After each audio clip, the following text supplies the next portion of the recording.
early lead and hanging on for a one-run win over the Astros. Tonight, Gio rejoins a rotation nothing short of spectacular the last couple of weeks. And a chance to sweep the season series if they can pull out another one at the finish.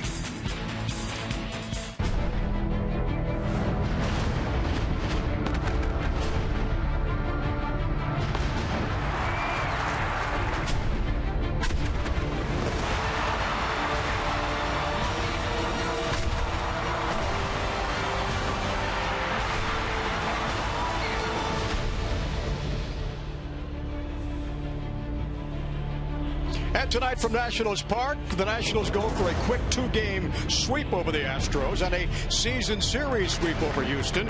After last night's close call of 6-5, Houston hits town for two quick. They're out of here. Let's hope the Nationals continue their winning ways. Happy to have you with us tonight. Welcome, everybody. Nationals baseball. Johnny Holiday with FP. Bob is off again tonight. Back with you tomorrow for the start of the Atlanta series. Great news today. Gio finally off the DL. Xavier Cedeno optioned back to Syracuse. I know Gio can't wait to pitch tonight. Yeah, he's raring to go. He's done a great job in his rehab assignments. He's can't wait to take the mound, and we see what the staff did before Gio got out there. I mean, they picked up the slack big time. 11-5 record, a 1.82 ERA.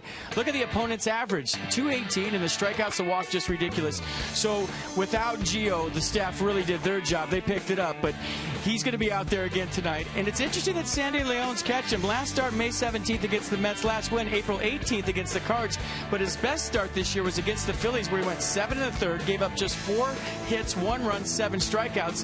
Sandy Leon was the catcher that day, and he's catching him here in his trip back. Anthony Rendon is from Houston, went to school at Rice, went to Lamar High School in Houston. Boy, has he had his way with Astros pitching this year. Well, he's 7 for 14 against the Astros, his hometown team. He had a great series in Houston. He's picked it up, 2 for 4 last night, 3 RBI. Loves playing against the hometown team. And it's the last 11 games, he's hitting .339, 11 RBI. And if he goes, they go. He gets on base, they got a good chance to win. One thing about Rendon, he's one of the hottest hitters on this ball club. The Nationals against the Astros tonight. Gio back in the hill. We're going to have that first pitch coming up right after this.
By AT&T, mobilizing your world. And by Ocean City, Maryland. How about putting your vacation days to good use in Ocean City? Book now at OCOcean.com. Another hot day in Washington today as the Nationals go after the Astros again for Game 2 of the series. Young man out there in the mound getting set to Steal a baseball? Deliver. That's right. Putting that I see you working. That's right. We got you on camera, man. Well, hey, get that thing back wait a in minute. your Is anybody pocket. looking? I'm going to put this in my pocket, and I'm getting out of here. Start of the game last night, it was 92 degrees.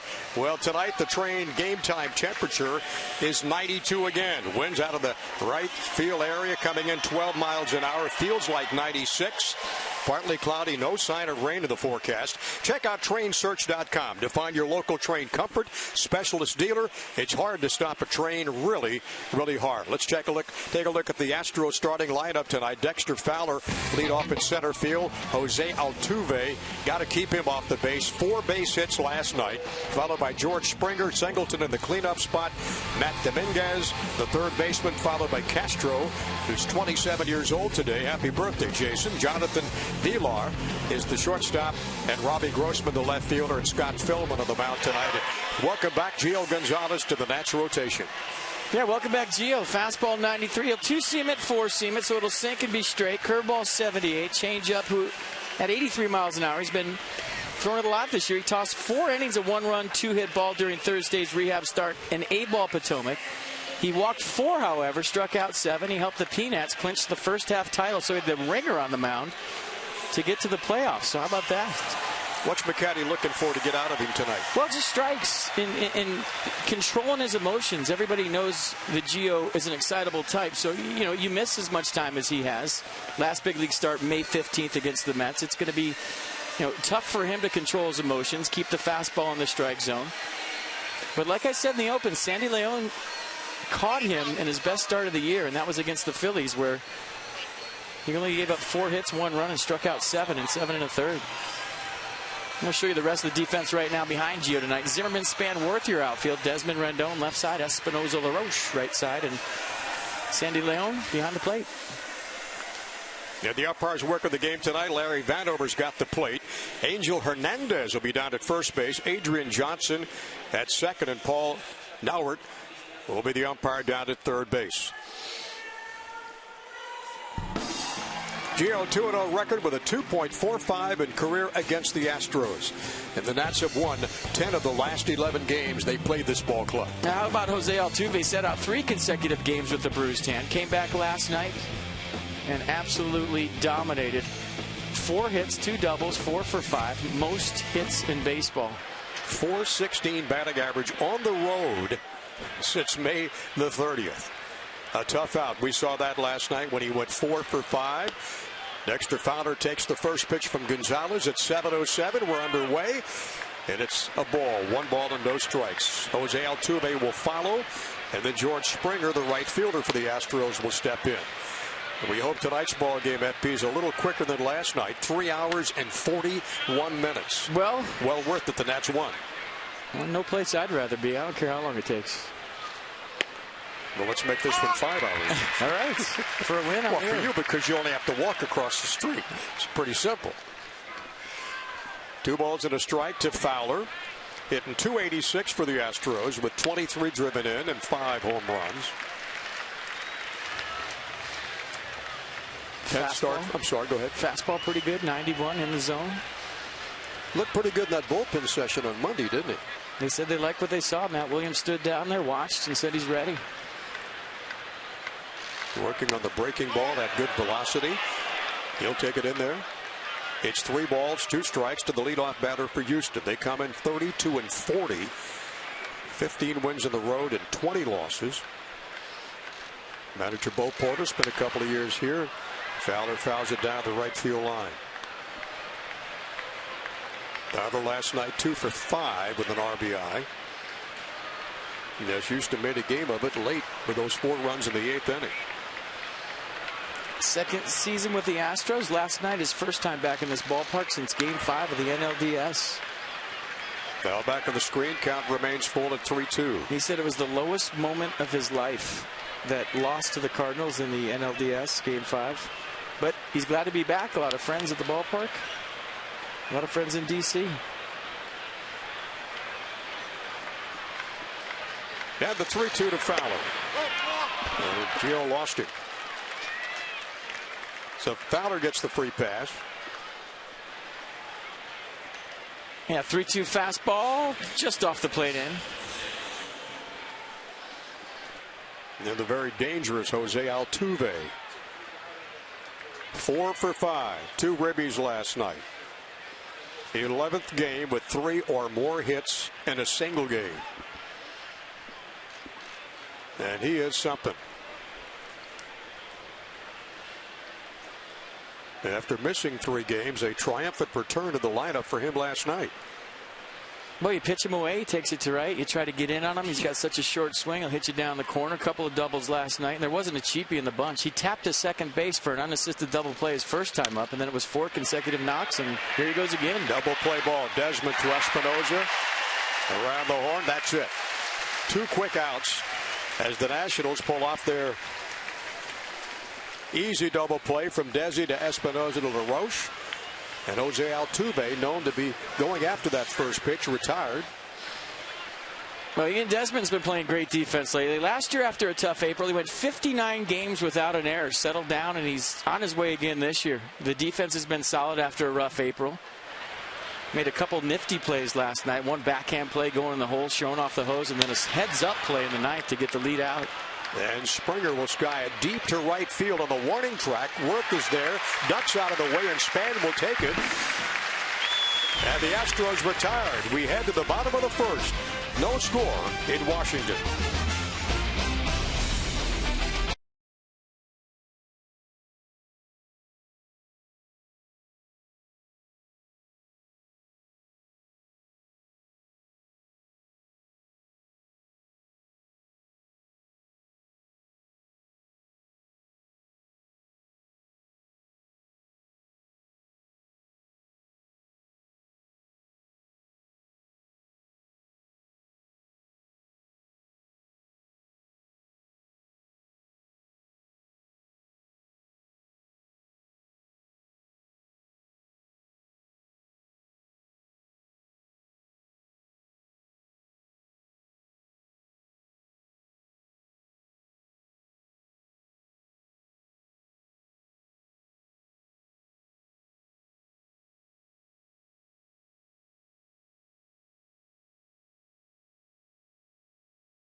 A couple of young Nats fans probably studying that lineup card, which will go this way tonight. For manager Matt Williams, Span will lead off. Anthony Rendon in the number 2 spot. Then Jason Worth, LaRoche will bat cleanup. Ryan Zimmerman, a couple of hits last night, and Ian Desmond will follow him. Espinosa, Sandy Leon catching Gio Gonzalez tonight, and Gio, not a bad hitting pitcher himself. On the mound tonight for Washington. Scott Feldman comes in tonight 3-4 with a 3.98 earned run average. Yeah, fastball average is 89 miles an hour. It's a 4-seam fastball, but he lives on the sinker at 89. He'll cut it back at 88. A curveball and a changeup to go with it. Last time out against the D-backs, he went 6 1/3, allowed 3 runs, got the no decision in the Astros 5-4 win, gave up just 4 hits, struck out 6 and walked 1. Opponents hitting .269 against Feldman this year. And away from Texas, he's 1-2 with a 2.55. Denard Span, Anthony Rendon, and Jason Worth will face him in the bottom of the first. And Denard takes a pitch outside for a ball, 88.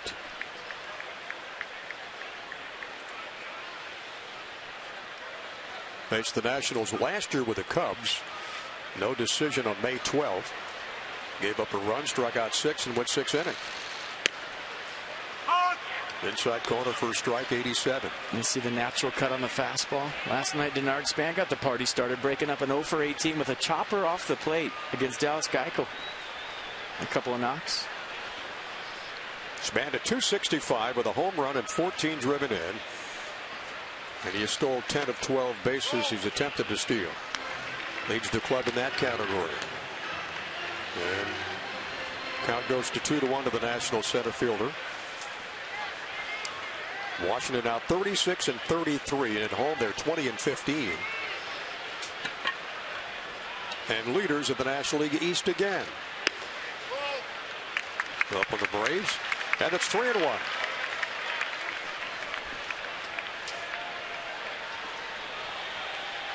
Feldman on the year has walked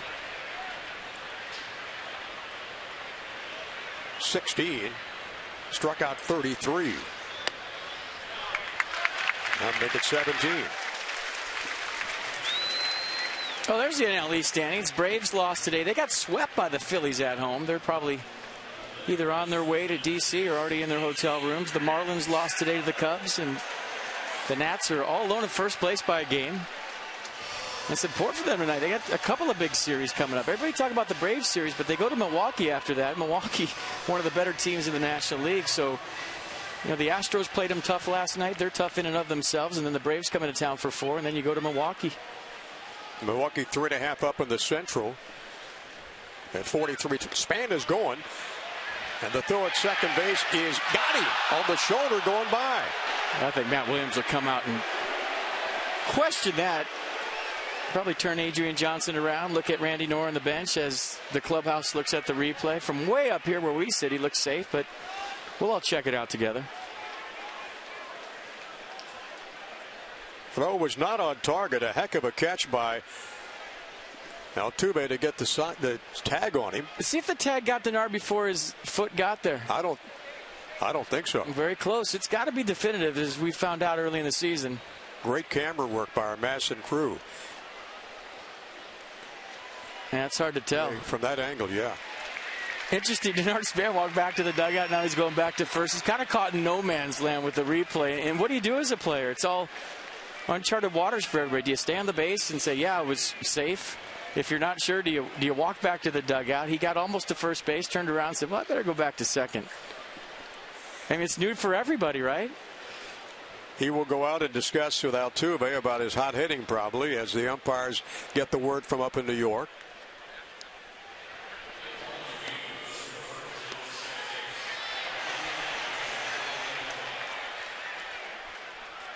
First challenge of this game. Kind of an in-between reaction from the fans here. Usually if it's definitive, you'll hear a big round of applause in the background. They're looking at it on the scoreboard right now. Everybody kind of in between. And I think I am too. I'm not afraid to say they missed it and he's safe, but you watch the replay a few times and it's really hard to tell. What do you got? There's a foot. That one looks like he's in. Yeah, that does. Yeah. That might be the definitive shot too.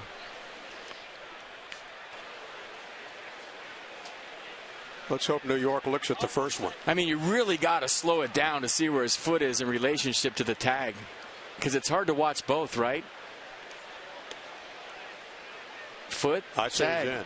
I mean, how does Adrian Johnson see that real time? I mean, if you want to get on an umpire, we've watched it 10, 11 times in Exmo and still having trouble deciding. I mean, it's almost an impossible call for an umpire. I mean, where does he look? Lucky they got the replay. How do you tell? Yeah. And we run at full speed. I saw it full speed 3 times and still didn't know. He's right there, looking right at it, and it's not an easy call. Adrian Johnson, the second base umpire. Angel Hernandez, Larry Vanover, Paul Nauert. And these guys beat themselves up when they miss a call. But in Adrian Johnson's defense, if this does go the Nats' way, he has nothing to be ashamed about. That was a bang-bang call. Safe. They call him safe? Yeah, got in there. So Span steals his 11th base of the season. And Matt Williams and the Nationals keep their challenge. Call reversed. All right, here's the 2 best angles we have. I'm watching the foot right now. There it's on the base, and there's the tag. Yeah, there's a little split in there. Yeah. But look at Adrian Johnson. Just the angle he has, there's no way he can tell where the foot is, where the tag is. Just a tough call. And like I said, it took us a long time to figure that one out. 11th stolen base. I don't think in any way he blew that call. That was a tough one. Yeah. The Span down at second. Nobody out for Anthony Rendon. 3 games against the Astros. 7 for 14. 4 doubles, a home run, 6 driven in. 2 in Houston and 1 last night here. Anthony with 2 for 4. And drove in 3 runs last night. He'll pop it down the right side. Behind the Nationals dugout, foul. In the count, 1 ball and 2 strikes.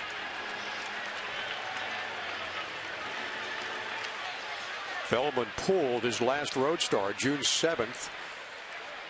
After 2 outs in the second, he gave up 3 unearned runs. 2 walks and another batter. 8-0 loss at Minnesota. But then bounced back nicely at home last Thursday. Bouncing ball to third. Dominguez on to first, and he didn't make it. Rendon beats it out. That's a tough play for the third baseman, FP. Well, it's a good read by Denard Span. You know, rule of thumb, if you're at second base, a ball hit to your right, you go back to the base. But if you read the speed of the baseball like Denard did, watch, he sees the chop off the plate and he says, well, yeah, it's hit to my right, but I can still get to third base. And Anthony Rendon smelling a single all the way. Sneaky fast, as we always say. Good read by Span.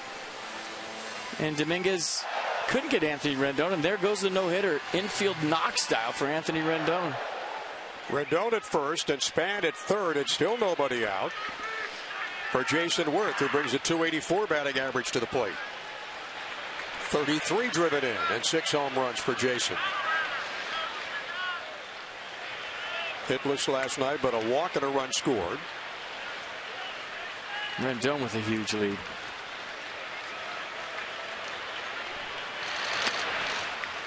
Worth will take a ball high in the outside part of the plate. Rendon's got 3 stolen bases. And for Span, his 11th.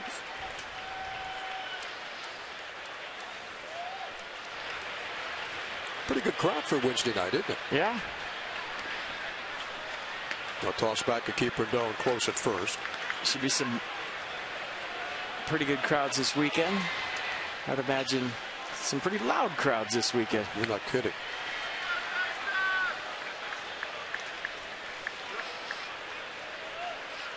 And the 1-0 from Feldman to Anthony Rendon. Throws back, and Rendon gets back to first, and Worth with a count of 1 ball and no strikes. That's team batting average right now at 247.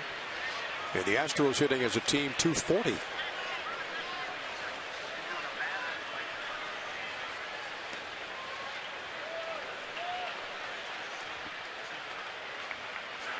And the 1-0 to Worth. Inside for ball 2. You know, early on in the season, when there was a challenge, it seemed like it had to be beyond all shadow of a doubt to reverse a call. Right. I mean, there were some calls in Atlanta early in the year where Nate McLeod, I remember the ball was in Freddie Freeman's glove. It looked like he was safe, but it wasn't definitive. That's the closest call I've seen overturned in my experiences watching the replay so far this year.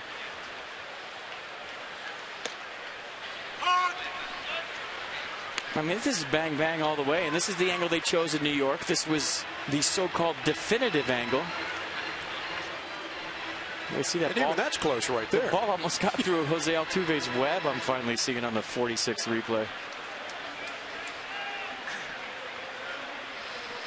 Last year, Feldman split the season between the Cubs and the Orioles. That's fouled out of play. The count goes to 2 balls and 2 strikes.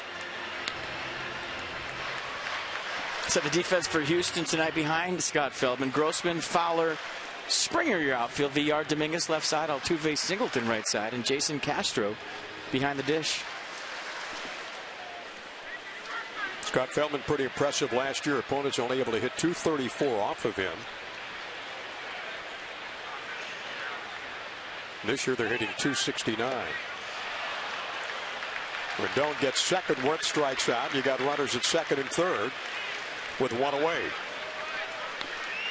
First strikeout for Scott Feldman. Yeah, pretty good curveball to Worth. Started on the outer half, broke it off the plate. Rendon guessing off speed, gets a huge jump. And we talked about it last night. If you're half a base stealer with the new rule and the no third to first move, you don't really have to wait around to see if he's going to do the double move. You get a great jump. You pick an off speed pitch. Jason Worth way out in front. Now the stage is set for LaRoche, and we'll see if Bo Porter pitches to him. Rendon picks up his 4th stolen base of the season. And LaRoche with a .296 average. McSpann at third and Rendon at second and one away. Bottom of the first, no score. And LaRoche will sky one to left field. Drifting back is Grossman. Got a beat on it. Span tagging up at third, and he will come home easily and score. And the Nats take a 1-0 lead.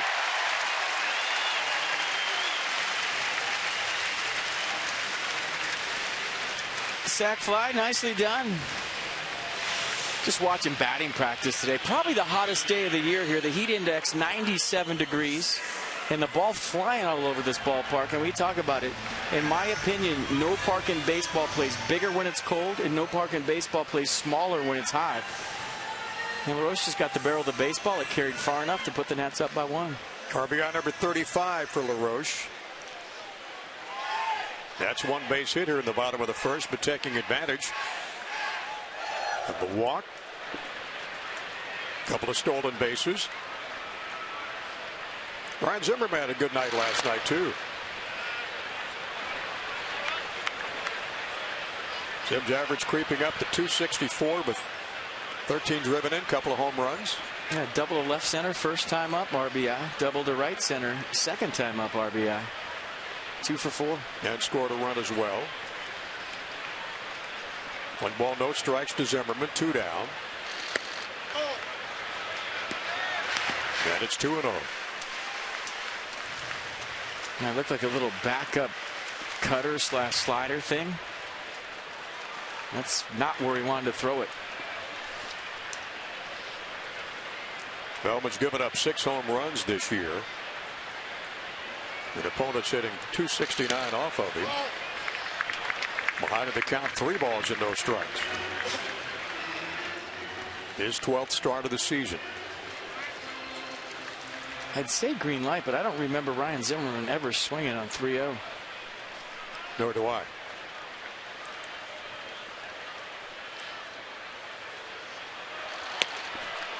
And Rendon just walks into third base. Zimmerman takes the pitch for a strike. Watch this. Nobody around. 3-0. I always say it's the best count in baseball to steal on. Whether you're on first or second, nobody ever pays attention to you. Interesting that they don't give that a defensive indifference. There wasn't a throw. Nobody covered. Well, Rendon stealing 2 bases this inning, 4 and 5. On the year, count is full to Zimmerman. Chance for Ryan to make it a 2-0 ball game with a base hit.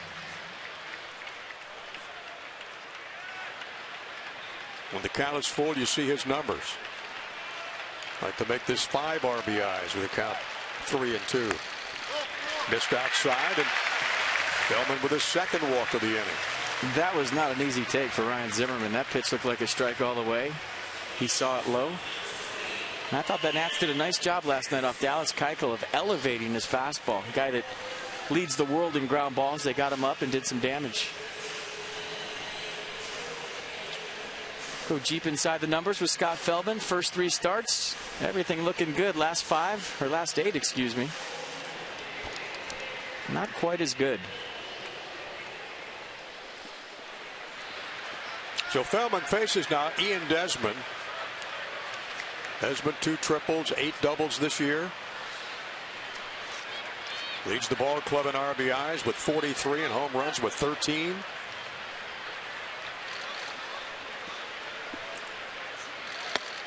They'll take it outside, and Feldman having trouble getting in that zone.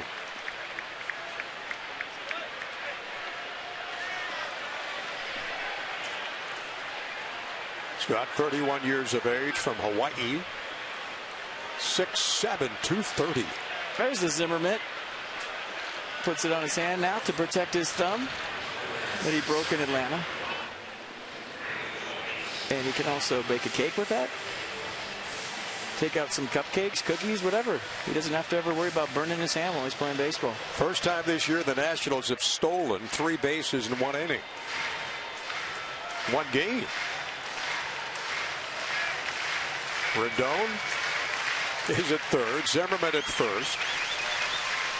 Span had His 11th earlier in this inning. Got the Nationals' only run so far.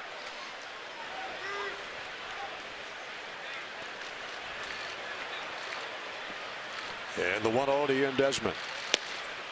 In their first strike, 89. Yeah, Feldman a 1.5 to the plate. That gives you plenty of time to steal second base if you're a plus runner. And the one thing I've noticed about Ryan Zimmerman since he's come off the DL, he's not real crazy about sliding. That's how he got hurt. Last night, a close play at the plate where he ran through the plate, didn't slide. And he's had some opportunities to steal. And he'll do that if you don't pay attention to him. He can steal a base. But that involves sliding. Desmond ahead in the count at 2 balls and a strike. Nationals with a 1-0 lead here in the bottom of the first. A long first inning. And Desmond takes a strike in the outside corner, 90. Feldman's thrown 25 pitches in this inning. And it's not over yet.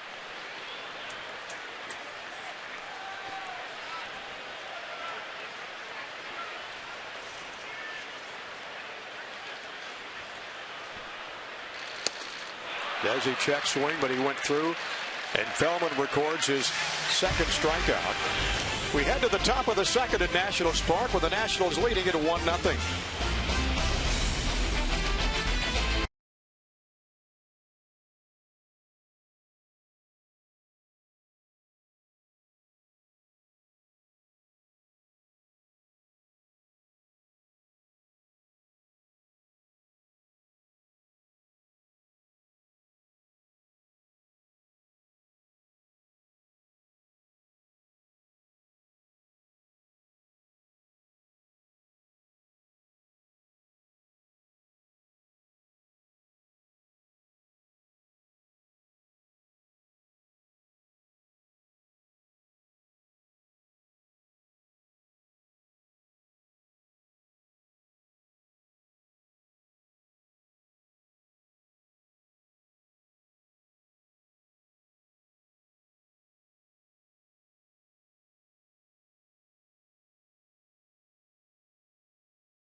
Gonzalez back today after a month on the disabled list with left shoulder inflammation.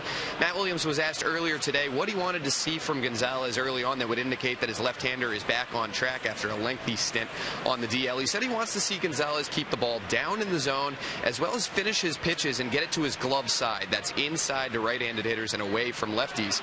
Gonzalez struggled with his command a bit on his rehab assignment. He walked 8 in 7 2/3 innings over those 2 rehab starts. But the Nats feel that if he can keep the ball down, if he can finish his pitches, get it to that glove side, he'll have a good chance today against the Astros. Well, especially to right-handers, if he makes you aware of that fastball in the low to mid-90s on the inner half, you really have to cheat to get to it because you talk to hitters that face Gio. It's got that late life, that giddy up, that jump at the end. And whenever he's down and in and establishes the inner half to right-handers, look out. And a 1-2-3 first inning against the Astros. Singleton and Dominguez and Juan Castro will face him now. In the top of the second. Previous 3 starts before he went in the DL. While he was in the game, he had no offensive support. Breaking ball inside.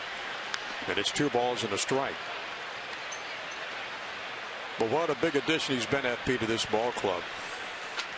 Has the highest team winning percentage on the club at .647, 22 wins and 12 losses. That breaking ball outside, 3-1, 75.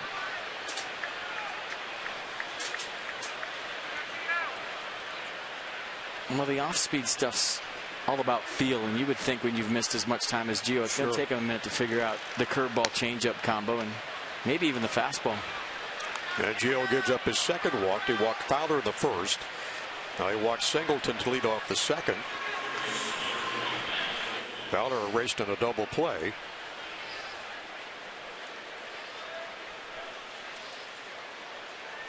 Well, Tanner Roark, going back to last night, didn't have his great command. I don't want to say he didn't have his good stuff because his curveball was outstanding. He really leaned on it and just basically won with guts last night.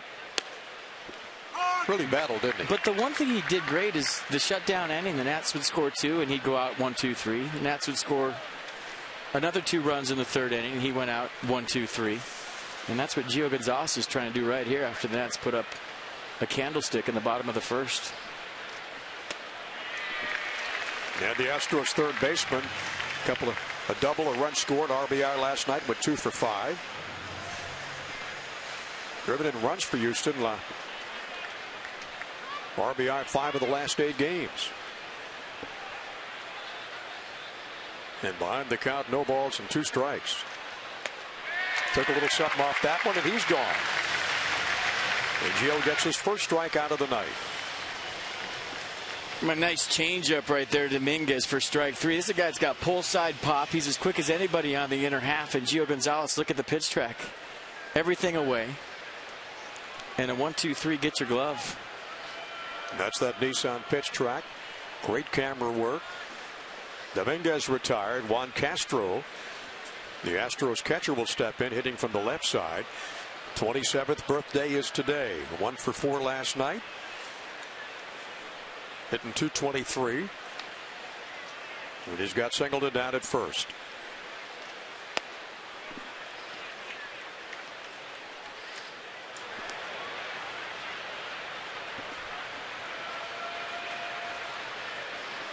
Eight of his last games, Castro's hit safely.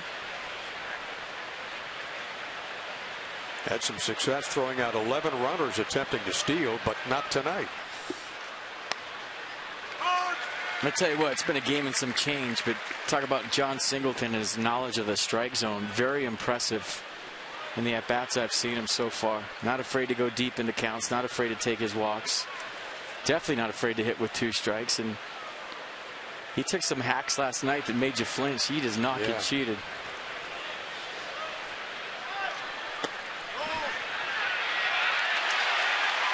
Leon gets him at second base, trying to steal.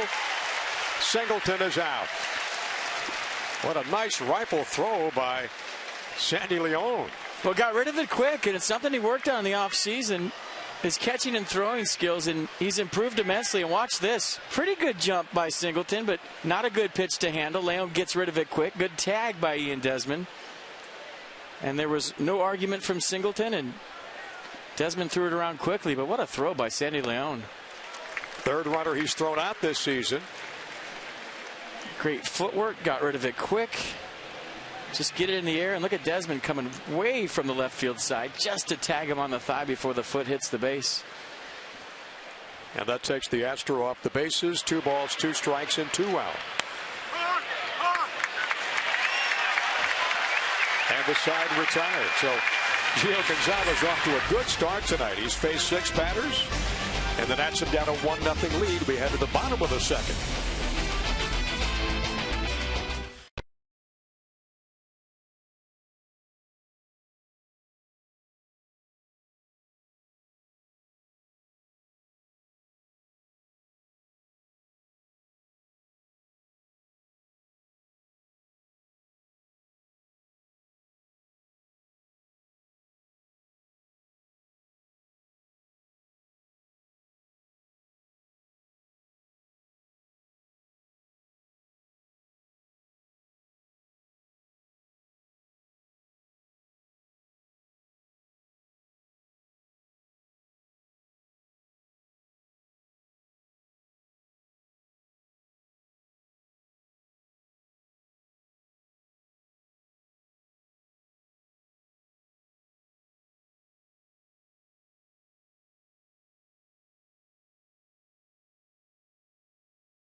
To the bottom of the second inning. Nationals Summer Catch 4-packs have just been released. You can pick any 3 Nationals game, get a 4th game, and a New Era cap for free. Visit nationals.com/summer and get your pack today. I think they make those things up to try to make me mess up. Summer Catch 4-pack. You say it 5 times fast. Yeah. Watch this one. They're testing your enunciation. I feel butcher this. Doing a nice job. Thanks, Jim. You're very welcome. 10 pitches for Gio the first inning, 6 were strikes, 23 in the second, 13 in the zone. And with a 1-0 lead, we go to the bottom of the second here at Nats Park. Bob Carpenter back with you tomorrow night for the Braves who come to town. Big series tomorrow night, Friday night, Saturday, and Sunday. Danny Espinosa, Sandy Leon, and Gio Gonzalez will face Scott Feldman. Espinosa bunting for a base hit. I think he's going to make it. The throw, errant throw, bounces off the screen in front of the Nats dugout, and Espinosa's on. I'll tell you, that was perfect. And it's not by mistake. Danny Espinosa comes out early, probably 3-4 times a homestand with a machine, and practices this very bunt. I mean, the key is you got to get it by the pitcher. Once you get it by the pitcher, you got a chance. Jose Altuve did everything he could to make the play, but Espinosa already passed the bag, and by the time he realized the throw was going toward the dugout, he was too far down the right field line. See him catch it out front, and just try to bunt it to the second baseman. That was perfect. Sandy Leon steps in for the first time, hitting 188. 7th base hit bunt of the year for Danny Espinosa. 7.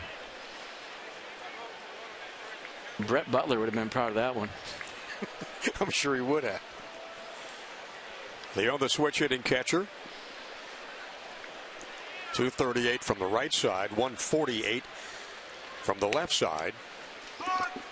Feldman gets it in there for a strike, and it's 1-1, 88. Feldman speeding up his delivery a little more out of the stretch here in the second. This last Wednesday, recall from Syracuse with Wilson Ramos on the DL. Hitting pretty good for the Chiefs. 294, 5 doubles, and 6 driven in. In 15 games, a bouncing ball to second. Altuve is going to try to go with a force at second and got it. And there's 1 down.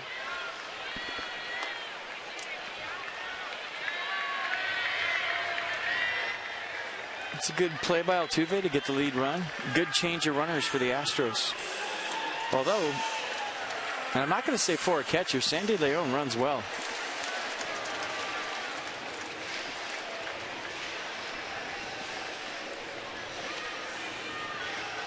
Got to bring up Gio Gonzalez with a 143 average and got a home run to his credit and 2 RBIs.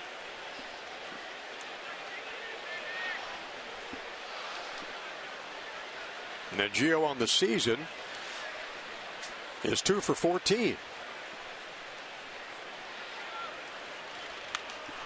He'll try to bunt it and pops it up to Singleton at first. And there's 2 quick outs.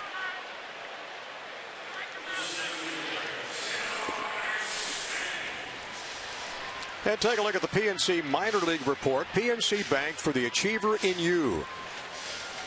Well, Blake Trinan down at Syracuse, 3-0 now with a 2.17 in 29 innings.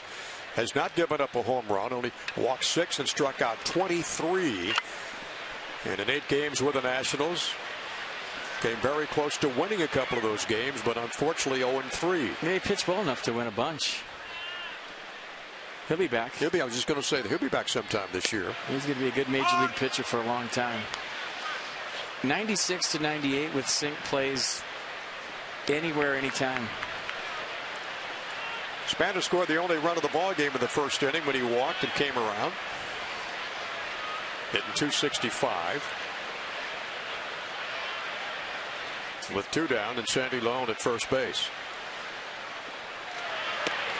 That pitch is outside. 89. Look at that number. Let's go inside the numbers with Jeep. Nats are 26-5. When Denard Span scores 1 run, look at what happens when he scores 2. 11-0. And when he and Anthony Rendon score together, They're 426-0. It's a new record. Somehow I don't believe you. Line drive to right. Span's got a base hit. Leon's got to try to go to third. What kind of an arm has Springer got? Ball is cut off, and Leon slides safely into third, and Span's on for the second time tonight. Runners on the corners now. Well, Denard Span heating up again, and right at the right time. Yeah, every time I go by the cage, when you go from the clubhouse to the dugout, you can look to your left and see the cage. Denard Span's in there, tireless worker, hitting the tee, taking flips. A lot of the guys chose to hit in the cage today because it was so hot. They didn't want to spend their energy on the field in batting practice. They had that option, but a pretty good throw by Springer. If it was on line, maybe Jonathan Villar lets it go. Had a chance to get Sandy Leon going to third. And the catcher hustling all the way. Had to bring up Anthony Rendon. Got a base hit and 2 stolen bases in the first inning. And not that they would have pitched Denard Span the same way had Espinoza got to second base and Altuve decided to go to first base and get Leon. But that was a big play by Altuve, you could say, to save a run. That's threatening once again. Rendon up for the second time. That ball's outside for ball 1. 35 pitches thrown so far by Scott Feldman. And we're at the bottom of the second at Nationals Park. Rendon picking up a couple of points in his average, up to 273. And it's 2 balls and no strikes. Well, Denard's trying to get a jump right now.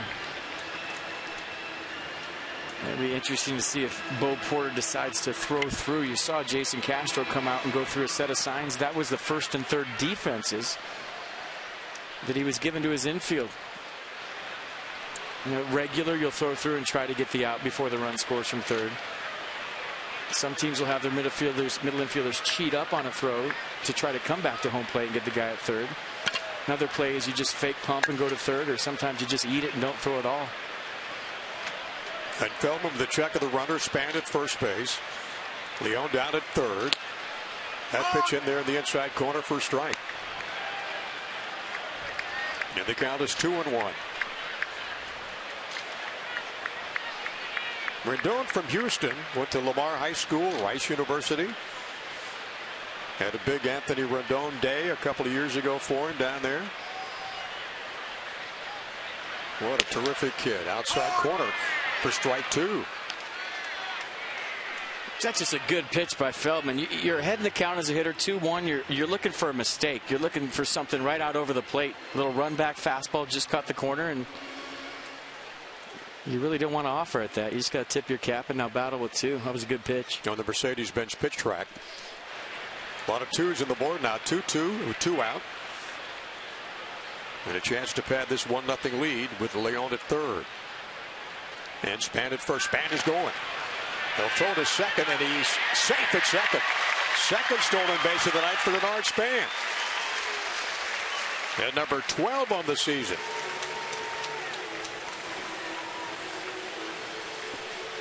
Got a great jump, FP. The 4th stolen base of the night for the Nationals in just an inning and 2/3. So we got Span down in scoring position. Good look at Leon taking a lead off third, and Span taking a lead off second. And the count is full to Rendon. 3-2. Bouncing ball to second. Altuve backs up. Fires to Singleton. Got it. And the side is retired. Nationals striking but can't score. We go to the top of the third. And a 1-0 Nats lead.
Ago, 1-0 as we head to the top of the third at Nationals Park. President Obama came out to the ballpark to watch Steven Strasburg, and this day 4 years ago, pitch against the Chicago White Sox, and Steven struck out 10, did not disappoint the president, in 7 innings did not get a decision. That's our Volkswagen moment in history. Flash you back. Oh, you remember opening day 2010, came out through the first pitch, definitely had the wrong hat on, but I've seen a lot of lefties make a lot of money with that toss right there. I would say VHS for the president, below hitting speed on that fastball. Well, you know, the president's a basketball guy, and then right? He came back later in the year unannounced to watch Steven Strasburg, and we haven't seen him since. Got to get him out here. Gio Gonzalez throws just a little bit harder. Jonathan Villar trying to bunt on for a base hit. We know the president is a big basketball fan. Came out to a Maryland game last year when his brother-in-law was coaching Oregon State. And had a chance to shake the president's hand. Well, if he's not going to come out with you in the booth doing play-by-play, he ain't coming. No, he'll come when Bob's back, believe me. Pitch outside, and he tries to bunt again. No balls and a strike. Oh, no balls and 2 strikes. Jonathan Villar from the right side hitting .246, the left side .185. I've done that before, Johnny. A guy bunts against you, and you're standing out there on defense, and you say, that's a pretty good idea. I'm going to try that. Pops it foul behind the Nats dugout down the first base side. Especially when you make it look as easy as Danny Espinosa did. He does, doesn't he? On that one, for sure. Robbie Grossman on deck for the Astros. Then Scott Feldman as Gonzalo delivers. 40 pitches and 22 strikes for Feldman his last inning. And Gio's pitch count up to 27 now. In the top of the third. Line drive to right. Worth trying to run it down. That'll be past him and off the wall. They are heading for second. And a notion to go to third. Quickly puts on the brakes, and it's a double for Jonathan Villar to lead off. And the first Nats hit, or the Astros' first hit of the game.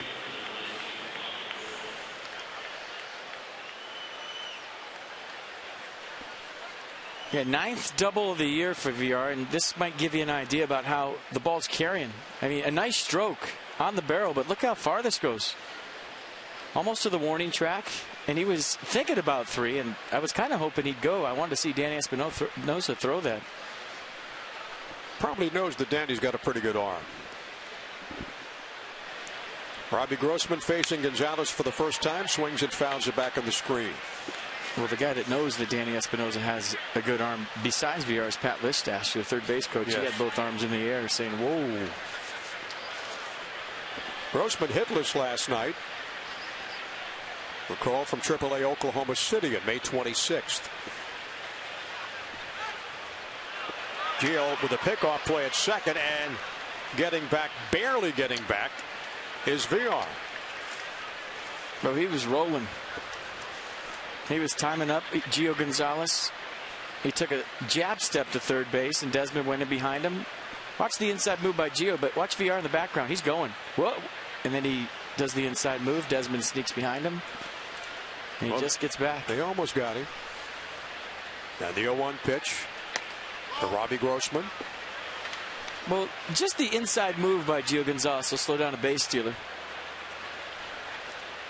Now, just because Gio picks up his foot, you can't go to third base because you have that in your head now that he might do that again. Now the Astros shortstop down at second with a leadoff double. And Gonzalez delivers another foul ball down the right side out of play. And the count is 1 ball and 2 strikes. All right, first 15,000 fans, ages 21 and over. You guys get a bottle cup presented by Miller Lite Friday, June 20th against the Braves. Giveaway will be distributed at all gates while supplies last. Go to the website, call the number on your screen for more details. And the 1-2. Inside, count even up at 2 balls and 2 strikes. Well, you would think Gio Gonzalez, who at times struggles with his command, would take a minute tonight to knock the rust off. But hasn't been bad so far. No, he hadn't. Just trying to get to that glove side strike with the fastball. Off the outside corner. Ball strike 3, and Gonzalez racks up his 3rd strikeout. Grossman gone for the first out of the inning. Yeah, just a fastball right down the middle, and Robbie Grossman obviously looking for something else. Maybe thinking about a 2-2 curveball. It'll bring up Scott Feldman. A lot of zeros alongside his name. Breaking ball way outside at 91. Interesting that Bo Porter's letting his American League pitcher swing away right here with 1 out and a runner on second base. Dexter Fowler on deck, fast enough for an infield single, and you would think with 2 outs it would be advantage to have your runner on third base versus second. Especially when you don't get to hit every day because you're an American League pitcher. Maybe Bo knows something about Feldman's bunting skills that we don't. Yes, obviously he does. Gio's faced the Astros a couple of times, beat them both times. In 3 career starts, he's 2-0 with a 2.45. Heading the count to Scott Feldman. His mount opponent, 1 ball and 2 strikes. We got 1 out in the top of the 3rd.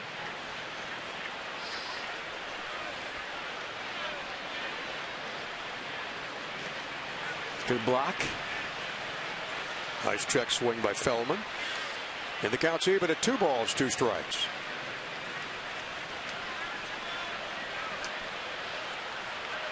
You give Gio Gonzalez more than 2 runs of offensive support, he's going to get you the win. 62-2 in 77 career starts. That's foul back out of play. And that's got him 1 so far.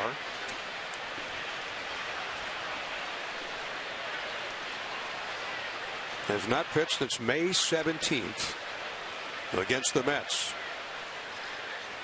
Shoulder problems have cleared up, and he's ready to go. Feldman hanging in there nice. Just going to mention that. He's putting a good at-bat on Gio Gonzalez right here. Battling pretty good.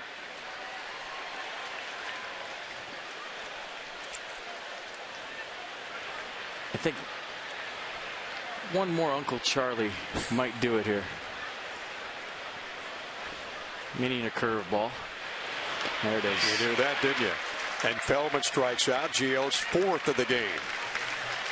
And a big out with Fowler down at second base. Well, after the strikeout, what a better time for Toyota K's for Kids. DC area Toyota dealers want to help children and their families by making a donation of $37 to the Children's Inn at NIH for every strikeout by Nats pitcher this season. So that curveball right there worth $37. Now the top of the order to face Gio now. Dexter Fowler, Altuve, and then George Springer. Johnny Holiday in for Bob Carpenter tonight. Bob back with you tomorrow night. Happy to be alongside FP Santangelo. You're in a nice evening for baseball on Capitol Street, downtown Washington.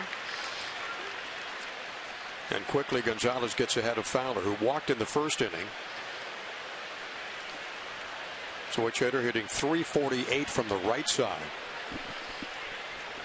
And .265 from the left.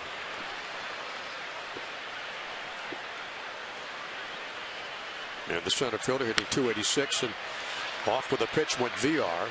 Ball is popped up behind first. LaRoche's got it. And Gonzalez out of the inning. And the Astros remain scoreless. We head to the bottom of the 3rd. It's 1-0 Nationals. Worth LaRoche Zimmerman coming up.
Life's most important connections. 1-0 Nats heading to the bottom of the third inning.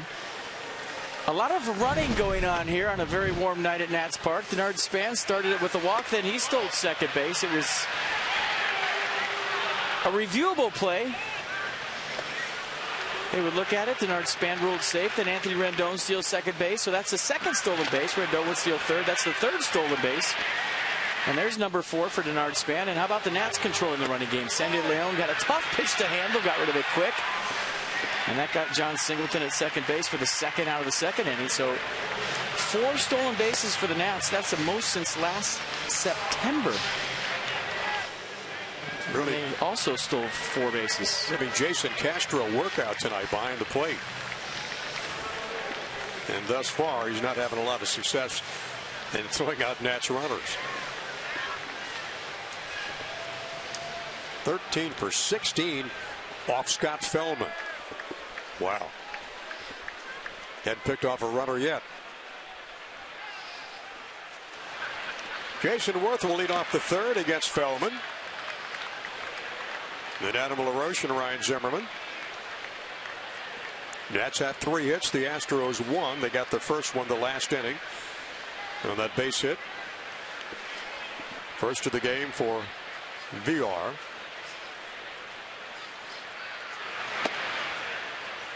And Worth will take a call strike on the outside part of the plate. 89. 42 pitches thrown thus far for Feldman.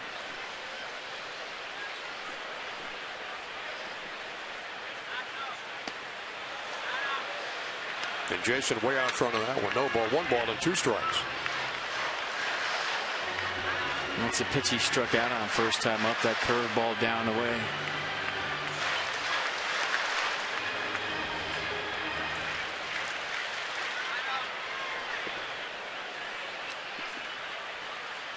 Even though Worth not making contact and getting base hits, he's been on base a lot. 11 straight games. Well, you think he'd go back to the well right here with that curveball away.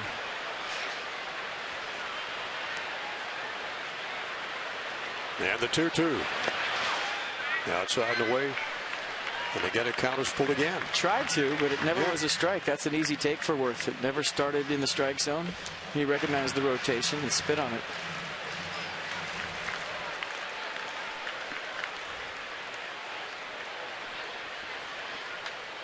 Now the full count for Scott Feldman.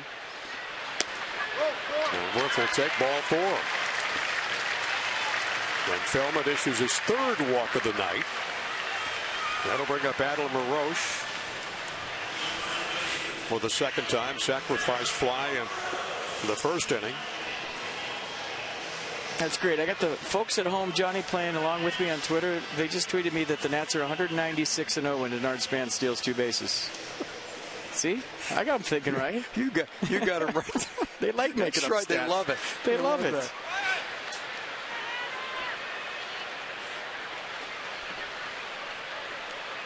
LaRoche hitting .296 with 35 driven in. And he's got LaRoche and Worth down to first base. Nobody out here in the bottom of the 3rd. Ryan Zimmerman on deck. And then Ian Desmond. The one thing I've really loved about how Matt Williams runs a game offensively is he lets his guys steal when it's there. You know, most teams that have the aggressive philosophy, they just run. It's run till they tag you. It's hard to watch sometimes because you're thinking, well, what are they thinking? This guy's a 1-1 to the plate. There's no stolen base there. When the stolen base is there, they'll take advantage of opportunity. But they never force the issue. And that's Matt Williams' philosophy offensively, that if it's there, we'll take it. And if it's not, we're not just going to run into outs. And you got to love that. 4 stolen bases tonight.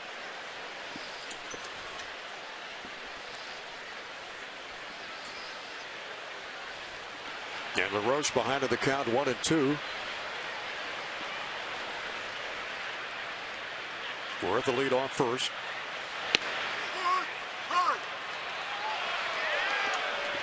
And LaRoche is gone. That's the 3rd strikeout tonight for Scott Feldman. Let's go back to last night. Ryan Zimmerman. This is his first time up. Got an elevated fastball from Dallas Keuchel, 91 miles an hour. Hit off the left center field fence. That scored Anthony Rendon. Then his second time up, he goes the other way. Shot it in the gap in right center field. That scored Jason Worth. Great send by Bob Henley. He saw the throw going into second base. He kept Worth rolling at third base. He was on first. So 2 for 2 to start the night last night. 2 doubles, 2 RBI. Yeah, and since Ryan's come off the DL, the ball club has won 9 of 14 games. Reinstated June 3rd after being on the DL for 15 days. There goes Worth. Is this stolen base 5?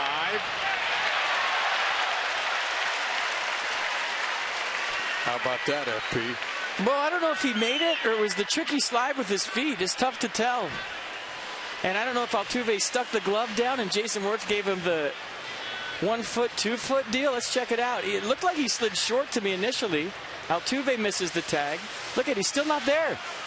Oh, and he might have got him on the knee before his right leg got there.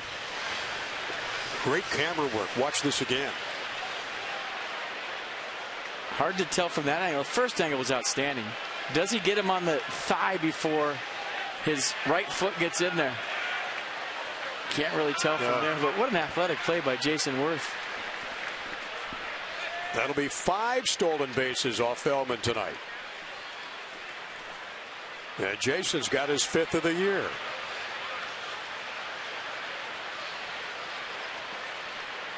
Another Nats runner at scoring position down at second with Jason. Pitch way outside. And the count goes to 2-1 to Ryan Zimmerman. 5th stolen base in the bottom of the 3rd with 1 out. That's a good month for a lot of teams. You mentioned the most stolen bases in one game in how long? Since last September when they stole 4. Worth looking to go again. And Feldman having trouble now getting in that strike zone. A lot of pitches, 54, and we're in the 3rd inning. And the count to Ryan is 3 balls and a strike. Good look at Bo Porter. Spent a couple of years here in Washington on Jim Riddleman's staff and Davey Johnson's staff. Check swing by Zimmerman. Went through and it's 3-2.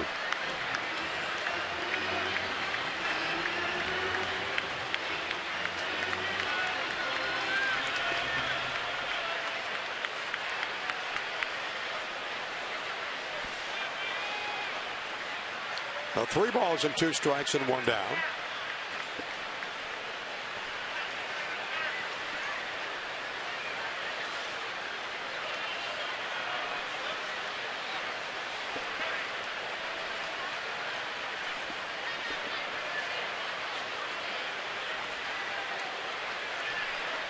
Worth down at second. Bob Henley, the third base coach, watching him intently. Ball is fouled back out of play. Well, it's been the run of the Taggy offense tonight. Most steals in the game, July 8th, 2012, 6 bags. And you see the rest. 1 away from a DC franchise record since 2005. The crack Master Research Department on that thing like that, huh? They're awesome. Unbelievable. They had that ready at noon today, just in case just they stole waiting. 5 bases. In the first 3 innings. Zimmerman. Altuve, great catch at second base. Rob Zimmerman of a base hit. And there's 2 away. Well, we talked about Altuve last night. You pitch him in, he'll hit it to left. You pitch him away, he'll hit it to right. Ryan Zimmerman, same way, but this is a fantastic swing and maybe even a better play by Altuve. 5'5" Jose Altuve, all-star and probably the MVP of this Astros club. Said it last night, and maybe you weren't listening. For you kids at home, you don't have to be big to be a superstar in the big leagues. 5'5", and he's one of the best players in baseball. Kid's only made 2 errors all season long at second base. Leading all of baseball in hits. Yep.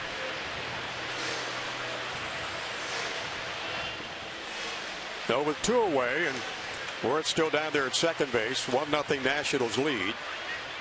Not a lot of hits in this game for either ball club. 3 for Washington, 1 for Houston. That'll bring up Desmond for the second time. Strikeout victim back in the first. 1 of 3 for Scott Feldman. That breaking ball misses. Desmond hitting .233. Walked 21 times. RBI leader 43. Home run leader with 13. Good arm in left, good arm in right. Decent arm in center. Springer can really throw in right, though.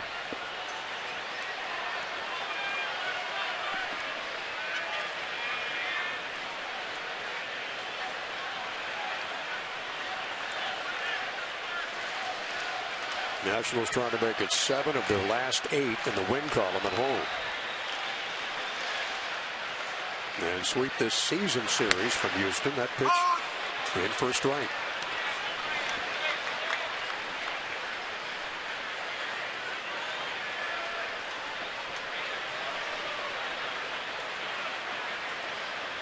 Yandy Espinosa on deck, then Sandy Leon.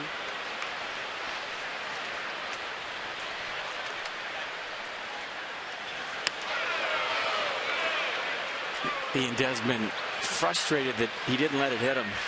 That was no reaction to the pitch being inside. He's just frustrated that he didn't let the ball hit him. You know, watch the reaction from Ian Desmond. This isn't, what are you doing throwing at me? It's an off-speed pitch, but in his mind, he thought he should have let it hit him. Been hit 3 times this year already.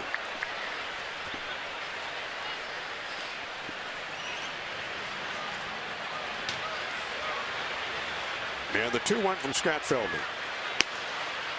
In their first strike. The way Feldman's going at, he's not going to be out there long with 61 pitches already. No, hottest night of the year. Lots of fastballs from Feldman. Pitch number 62 coming. 92 degrees at game time. Same as last night. And hardly any wind at all around Nationals Park. Line drive up the middle, base hit. Worth around third. Let's see what come on that Fowler has. The throw to the plate. Too late. And it's a 2-0 lead, and Ian Desmond with the RBI. That's number 44. But you can take all the stats in baseball, and, you know, all this analytical stuff is good at times. And I like breaking down baseball from that standpoint, and I'm coming around to it. But to me, the most important stat in baseball is your batting average with runners in scoring position. How clutch are you? I mean, you could throw the batting average out with Ian Desmond. We had the stat the other day, and I can't recall it right now, but of his 13 home runs, it seemed like almost half of them gave the Nats the lead. And 2-hard RBI right there. Great piece hitting up the middle. Jason Worth trying to catch his breath right now in the Nats dugout. I would imagine when he gets sweaty with all the hair he has, he probably gains about 10 pounds during the game. I was going to say, no question about that. Most guys lose 10 pounds in a game like this. 39th run scored by Worth this year. Gives Gio Gonzalez a 2-0 lead. But it was interesting just hearing Mike Matheny this past weekend in St. Louis and how he manages a game. Batting average, where you hit in the order, status on a ball club really doesn't matter to him. The one stat he really looks at in the dugout is how do you hit with runners in scoring position, and that's how he determines who they're pitching to and who they're not. And Bo Porter, after 5 stolen bases, finally decides to pitch out. And a wise choice by the Astros skipper. A little H2O. Guy plays hard every night, man. Every night. Brings it every night. Yep.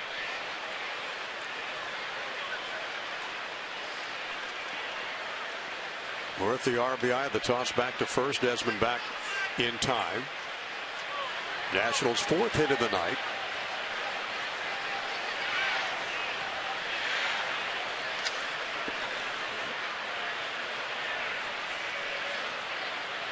And again, Feldman a check of the runner at first. That's Ian Desmond.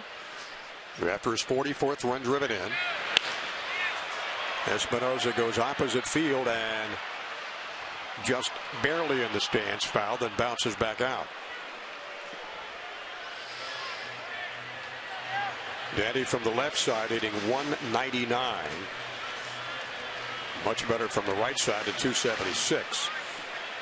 He's got some pop, though. 6 home runs already. And 17 RBIs. Nationals trying to build off last night's 6-5 win, when Houston made it a game with 4 in the 8th.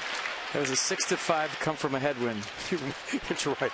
Coasting along pretty good at 6-2 at one point. Desmond's leaning big time. Just went back a little bit.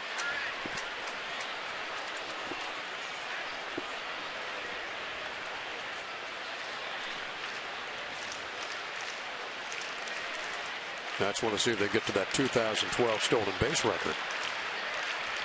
Well, Ian Desmond's back-to-back 2020. He's on his way with the home runs, but he only has 5 stolen bases.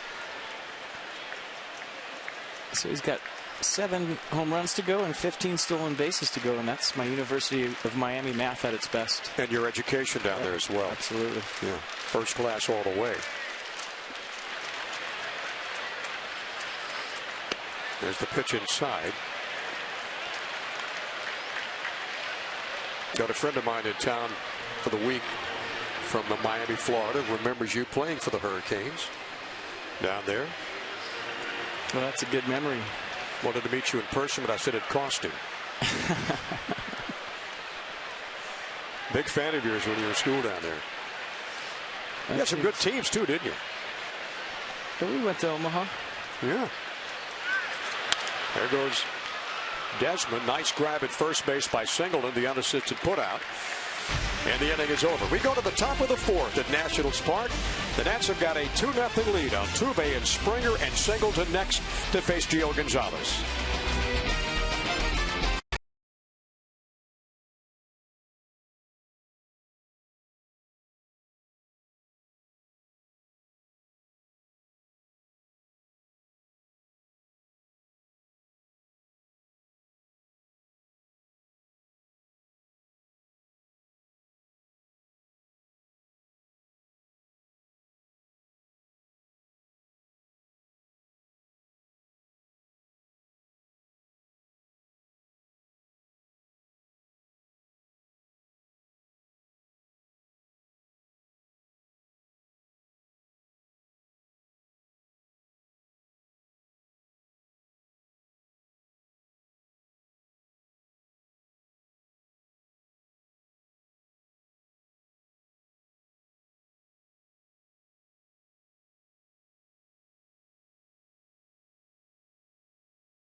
The Nationals in home runs and RBIs, but his defense has really come around the last couple months. Desmond got off to a rough start defensively, committed 8 errors in the Nationals' first 20 games of the season, but since then he's made just 5 errors, and this really mirrors what Desmond did last year. It's actually surprising to see him start so slowly, but he did it in 2013 as well. You see there what he did in 2013, 7 errors in his first 20 games, and then after that just 13 the rest of the season. Actually, after he made his 7th error, he went 59 straight games without committing an error, ended up getting nominated for a Gold Glove for the 2nd straight season.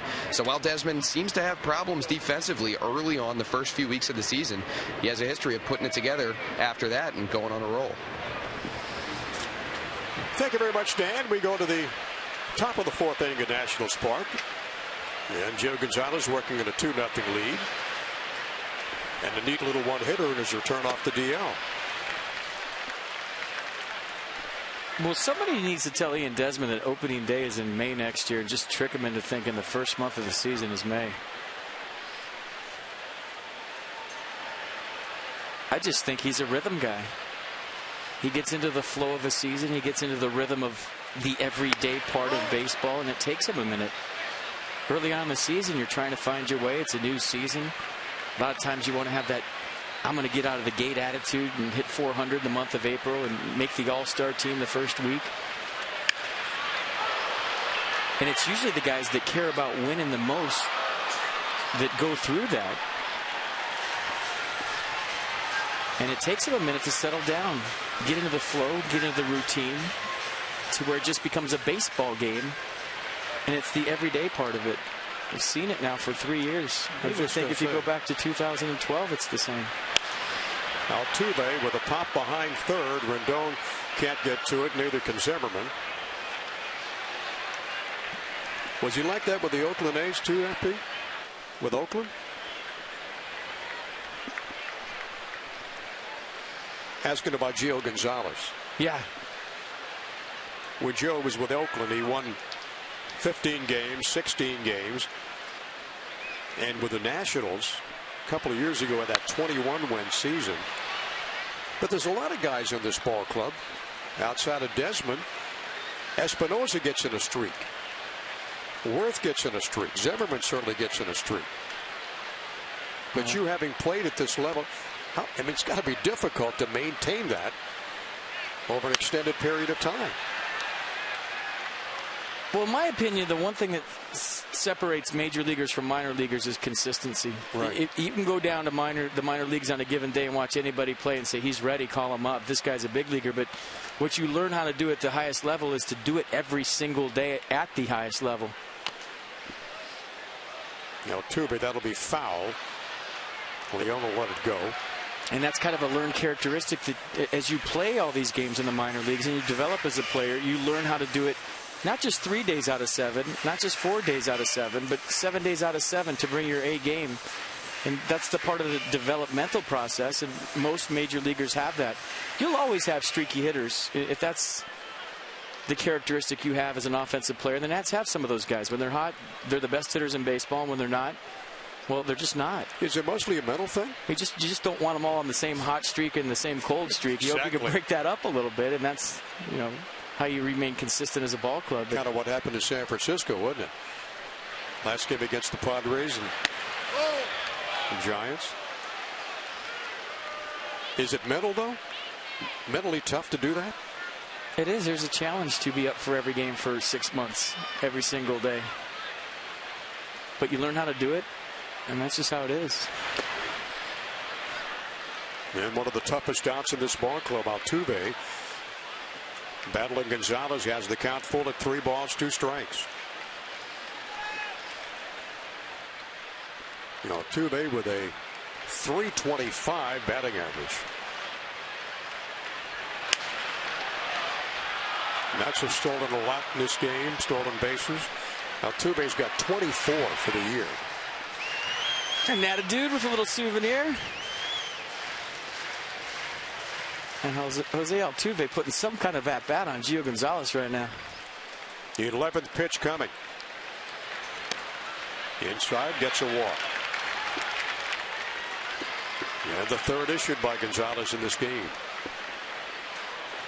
So Altuve leads off the top of the 4th with a base on balls.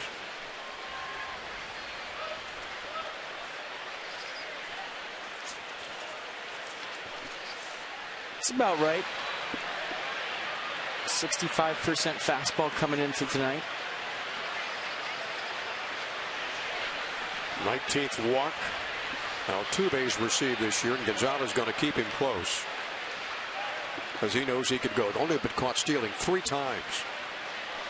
Got to be careful here on the first pitch. George Springer likes to swing and swing early. Springer fly to Span in the first inning. And Altuve back. Nationals with a 2-0 lead. We're in the top of the 4th inning. I think in a 1-run game, Altuve might be thinking about going with all his stolen bases this year. But in a 2-run deficit with the thump coming up, he might hang out. Check swing, and that's in there for a strike.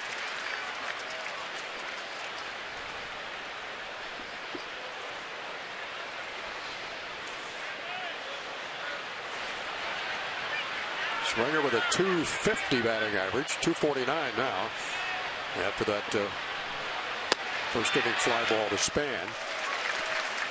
And Gio quickly heading the count to him. 2-ball, no balls and 2 strikes. When you talk about the young players hitting back-to-back in the Astros lineup, George Springer, John Singleton, neither one of them gets cheated. I mean, they swing from all 4 cheeks and both heels.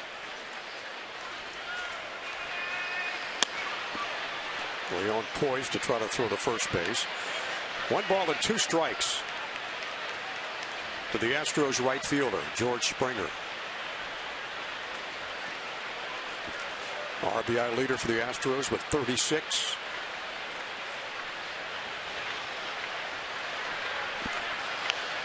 And Gonzalez hits it.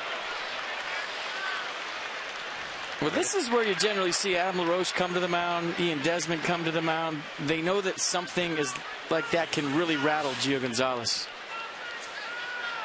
You see Ian talking to Gio right now, trying to calm him down, but he tried that fastball in, and Springer didn't move, and it was way off the plate. Only the second batter the Gio's hit this year. But that'll put the Astros in runner in scoring position. Altuve down at second now. And the dangerous John Singleton in there with Dominguez on deck. And we've got nobody out in the 4th inning.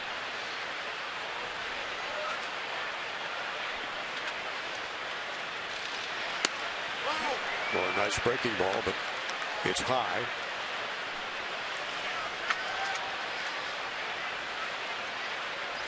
One of those young guys you talked about, FP, in this team, only 22 years old. John Singleton. Pretty good knowledge of the strike zone. Good swing. Pop to all fields. That ball just barely misses inside. That might have buckled Larry Vanover. Tried to bring it back. The way Sandy Leon caught it, he thought it was a strike, and Gio definitely wanted the call.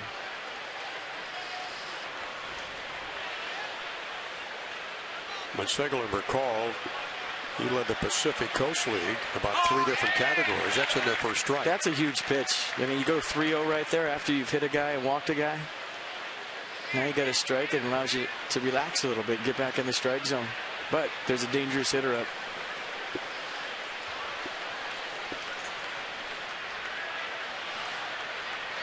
Yeah, the 2-1.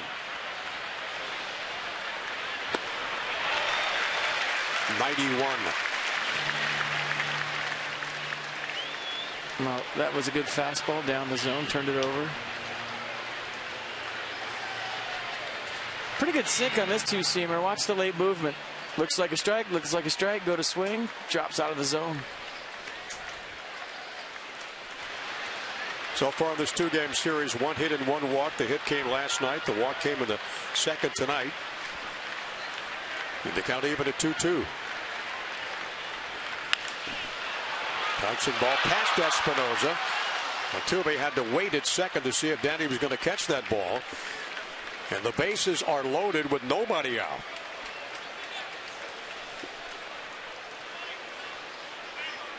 Springer down to second. Well, Gio Gonzalez in the middle of a serious high-stress inning all of a sudden. A walk to Altuve, a hit by pitch with Springer, and then a base hit by John Singleton. So bases loaded, nobody out. I'm not sure why Altuve went back on that ball. You could tell it was going to be a ground ball. I guess better safe than sorry, down by 2 runs. And now Steve McCatty out to try to settle down Gio on a hot night. And who knows how many bullets he has left. 63rd pitch of the night coming from Gio.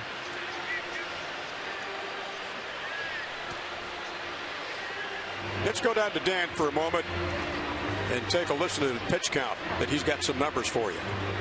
Guys, Matt Williams said before the game that Gio Gonzalez would be good for up to 100 pitches if he wasn't having stressful innings. He threw 79 pitches in his last rehab start at Single A Potomac. So the Nats felt comfortable with him going up to 100 as long as he was going along okay. But Gio's had some stressful innings. It's a muggy, hot night out here tonight. You see he's thrown 62, but that pitch count's rising quickly, and I wouldn't be surprised if, maybe around later on in this inning, depending on how things go, or next inning, the Nats start getting that bullpen ready as that pitch count elevates. And as we look down out to that Nationals bullpen, there is some activity out there. A couple of guys stretching and flexing their arms. And with the bases loaded, Gonzalez has his work cut out for him now. You wouldn't think conditioning per se would be a problem from Gio Gonzalez. I mean, he missed a month, plenty of time to get his running in and get his conditioning straight. You just wonder how the shoulder is reacting to, having to reach back and redline right now to figure a way out of this mess. Dominguez with a check swing, and the count is 2-0. Did he go through? No. No. Now Tuve at third, Springer at second, and Singleton at first. Sacks are loaded with Astros. Bouncing ball past the Astros dugout, foul. Might have been ball 3. Juan Castro and Jonathan VR next. And Gio trying to work himself out of a huge jam in this 4th inning. Only given up 2 hits. They've thrown 65 pitches now. Line drive over Desmond's outstretched glove. 1 run will score. They're going to wave in the 2nd run, and Springer will score. And this game is tied at 2. 2 RBI base hit for Matt Dominguez. A good at bat by Dominguez. That ball was roasted to left field. And a bold read by George Springer on second base. And he was down there, probably saw it a lot better than we did up here, but he just took off like there was 2 outs. That allowed Pat Listash to send him and tie this game up. Great wheels by Springer. And just like that, we start this one all over again. A 2-2 ball game with Juan Castro, the Astros catcher, and still nobody out here in the 4th. Dominguez with RBIs 33 and 34.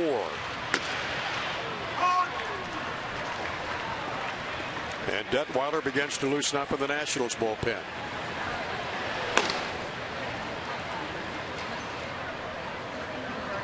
Houston, taking advantage of only 3 hits in this game, have tied it at 2.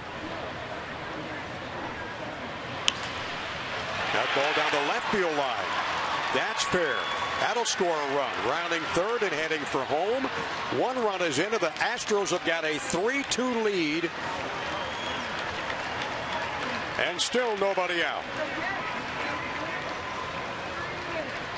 The line definitely moving for the Houston Astros here in the 4th. A walk, a hit by pitch, a base hit, and now Jason Castro adds the first extra base hit to the list with a double down the left field line to put the Astros up by 1. Nice piece hitting by Castro, and all of a sudden the Astros are figuring out Gio Gonzalez.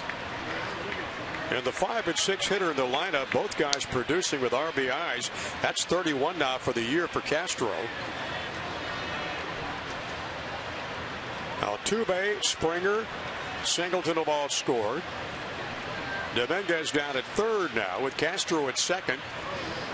And Desmond's going to come in, and I thought he was going to come in and have a couple of words with Gio for a moment. Infield is in and still nobody out.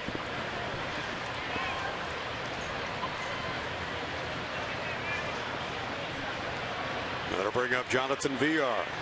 Interesting to see if Bo Porter goes contact play up by 1. Nobody out, infield in. Breaking ball, that's inside. I mean, seriously.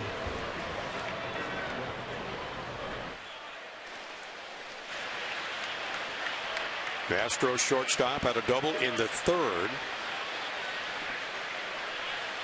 So he's 1 for 1. Fly ball to left. Zimmerman drifting back. That could score a run. Tagging up Dominguez at third. He will score. The Astros have a 4-run 4th, and they lead by 2.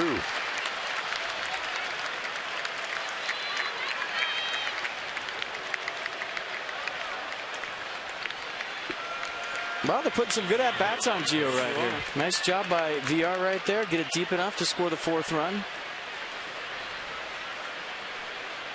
And we saw last night the Astros showed the Nats they can score in a hurry and in bunches. I mean, it happened quick last night, and it's happening quick here again in the 4th. And Gio's pitch count up to 70 now. Swinging a high fly ball down the right side. Worth on the run. And staying at second is Castro. And there's 2 down. As Grossman retired. The first 25,000 fans will receive a Nationals cap presented by Masson on Sunday, June 22nd against the Braves. Giveaway will be at all gates while supplies last. Get your game tickets by calling 202-675-NATS or visit nationals.com/tickets. It's a nice looking lid. I want one. Make it 2. I want one. I'm going to put it on backwards in the bottom of the 4th. Turn that rally cap around. Sure. Held up for the second time, struck out in the 3rd. One of 4 strikeouts tonight for Gio.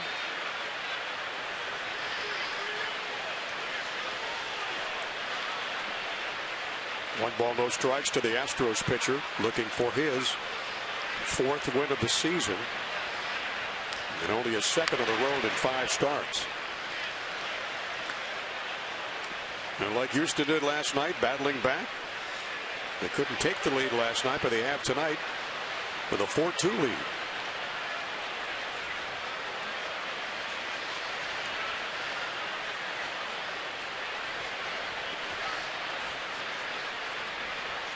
Astros catcher down at second.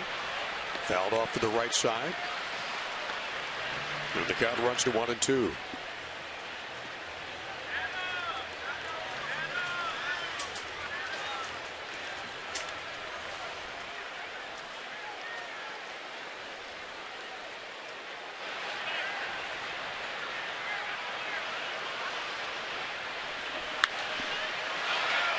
High pop behind the plate as Leon got a play just out of play.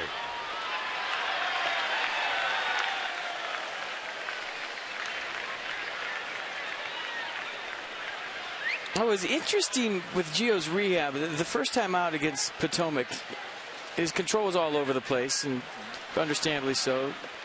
But after that, Matt Williams said, well, maybe if he would have dealt, we would have activated him, but we wanted to get one more start. And that was a good one, too, against Winston-Salem.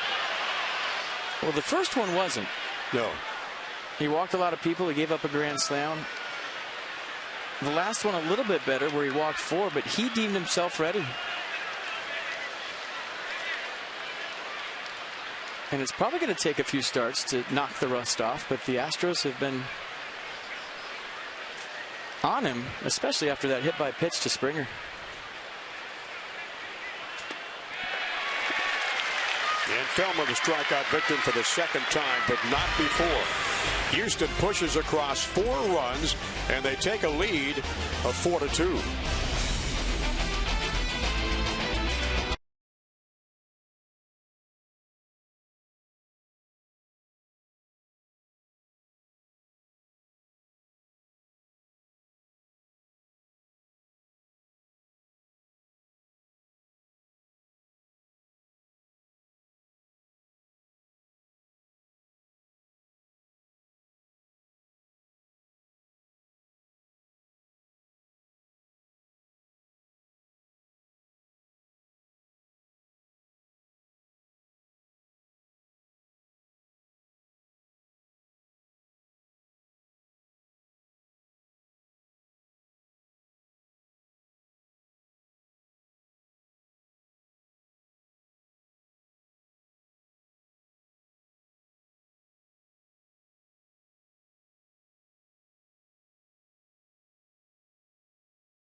Welcome back to Nationals Park. Johnny Holiday along with FP Santangelo.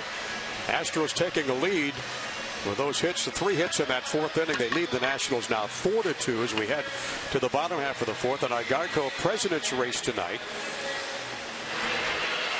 Out of the gate, they're going to meet a stranger right about there.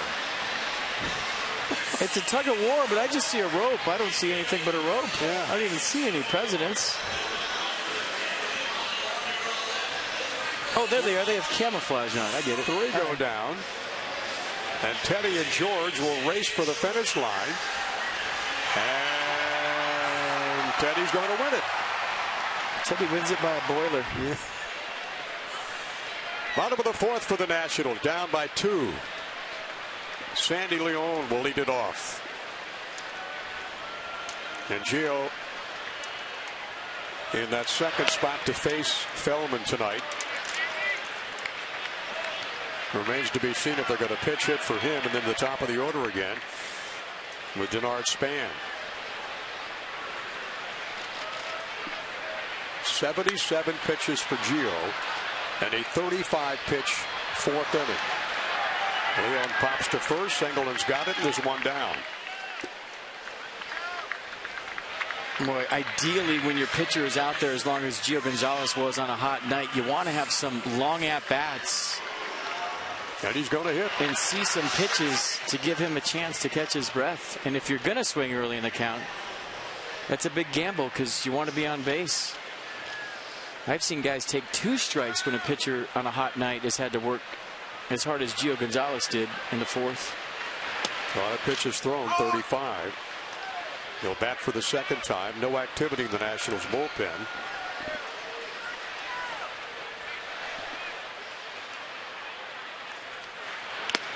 Now the 0-1, it's 0-2. Feldman has walked 3 and struck out 3, giving up the 2 runs and the 4 hits.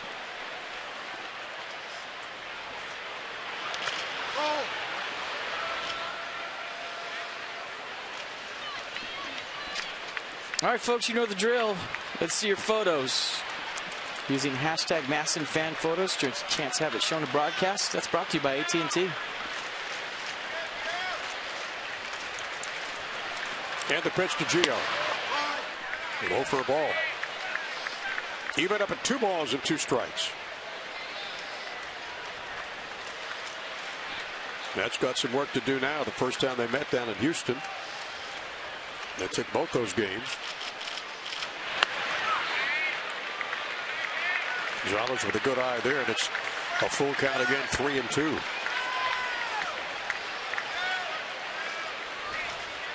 Gio giving himself some rest here with a good at-bat. The Phillies have already beat the Braves today. That pitch called strike 3 in the outside corner. Feldman with his 4th strikeout of the night. Little run back fastball, 91 miles an hour. Everything down the way to Gio. This one right on the corner for strike 3. Looked like Feldman was frustrated that it took that long. That is his 5th strikeout of the night.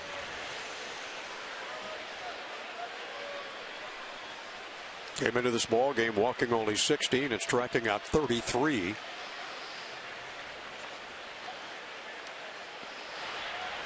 He struck out 6 against the Orioles back in May.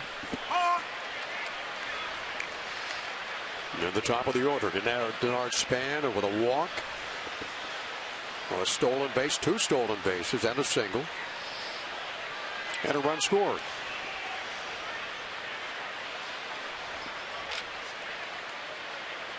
He's batting .268. That pitch inside.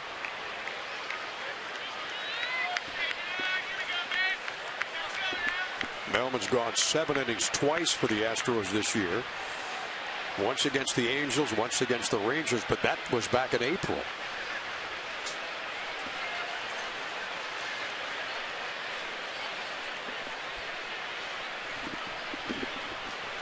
And the 1-1. Boy, I'm looking at my scorecard from last night, and the 4th inning's almost identical. Jose Altuve led off last night, 4th with a single. Springer singled. Singleton singled. And then Tanner Roark struck out Castro. Took a ground ball off his foot from Dominguez, a run scored. Got Villar to pop up shallow to left, and then struck out Grossman. Almost identical, yeah. They both started out the same with 3 runners aboard. Different results here in a different night. Yeah, the 1-2. Check swing. And the count's even at 2 balls, 2 strikes.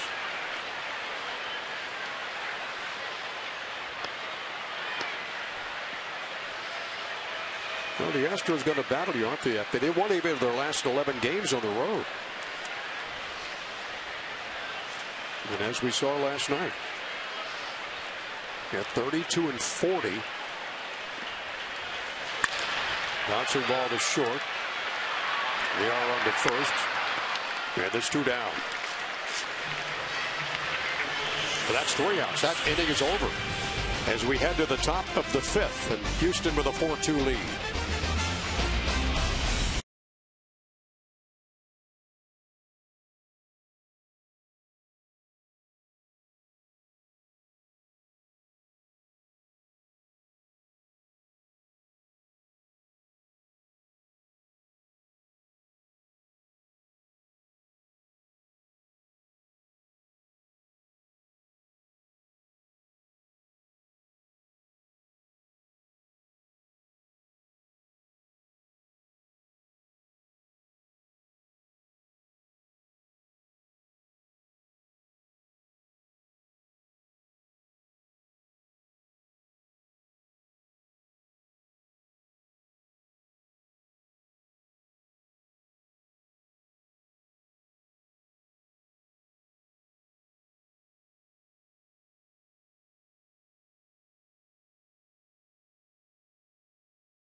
We head to the top of the 5th at Nationals Park. Happy to have you along with us tonight. The Honda do-ups tonight when you take a look at who's going to face Gio Gonzalez. It'll be Fowler, Altuve, and Springer. Last inning, the Astros sent 8 hitters to the plate, resulting in that 4-run 4th. And Gio back out to work. His 78th pitch is outside for a ball.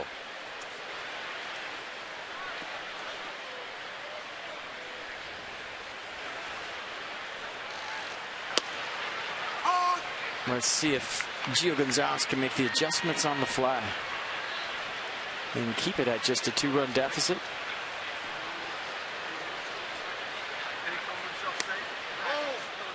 And let that Nationals bullpen take over, who leads Major League Baseball with a 2.54 run average.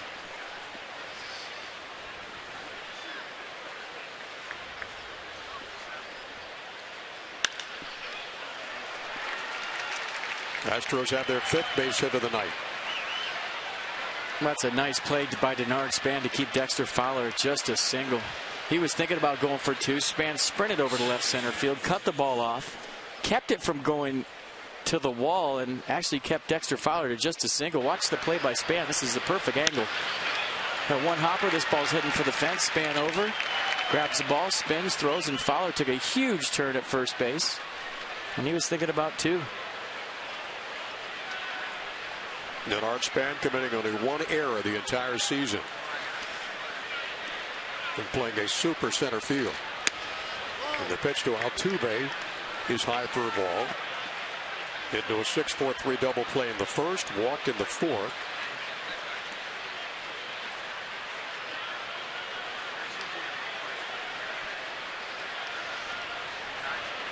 Average at 325. Dexter Fowler at first.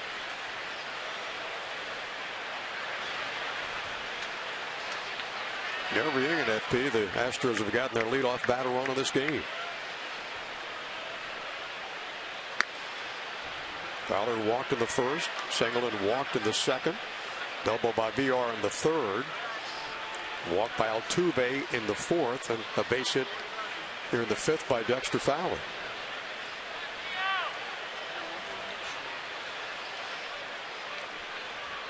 And the 2-0. That's in there for strike.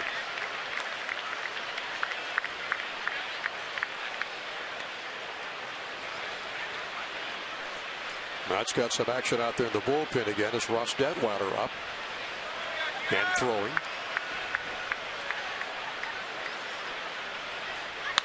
Altuve fouls it back, and the count even up at 2-2. Go look at the Nationals left-hander. 0-2 on the year with 1 hole.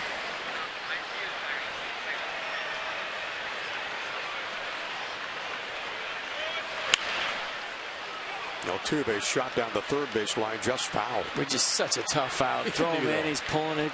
Throw him away, he's going the other way. Quick hands on the inner half.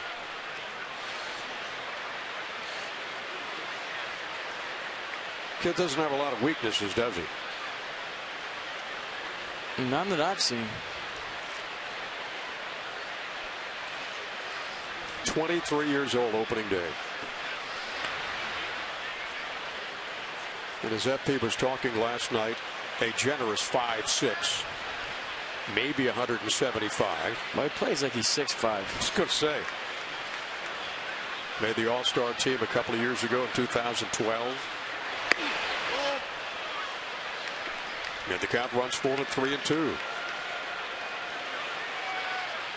Came up in 2011 and immediately began to knock the ball all over the place. Hit 276. Trying him up in the zone, or maybe just wild high at this point. Brought behind second. In comes Span. Out goes Espinosa. Who's got it? And he takes it, and there's one away. And a big out for Gio Gonzalez to get Altuve. You can experience a Nats game at the next level by enjoying it from a Nationals Park suite. Options include the party suites, the luxury suites, and the all-new Silver Slugger suite. For more information, call 202-675-NATS or visit nationals.com/suites. George Springer next to face Gio Gonzalez. Hit by pitch his last time up. And that fourth inning for the Astros, and then flew out his first time to Denard Span.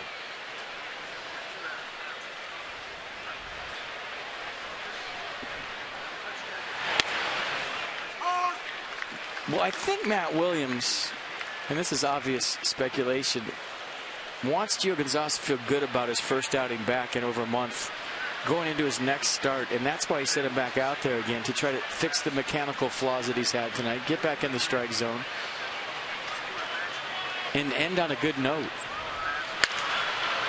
With his confidence. Worth going back, over the shoulder grab, and quickly hustling back to first base is Dexter Fowler. But right now he is not fooling anybody. This ball absolutely smoked by George Springer. Nice play by Jason Worth. Got a good read, good angle, all the way to the warning track. Gets it in quick.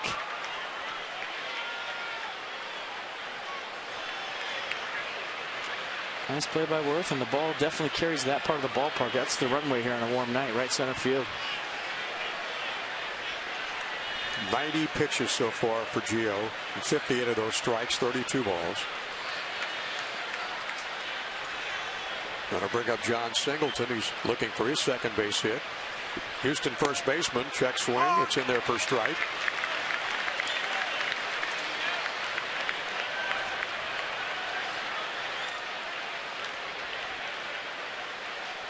Singleton came to the Astros from the Phillies along with Garrett Cosart, Josh Zeid, and that Hunter Pence deal back in 2011.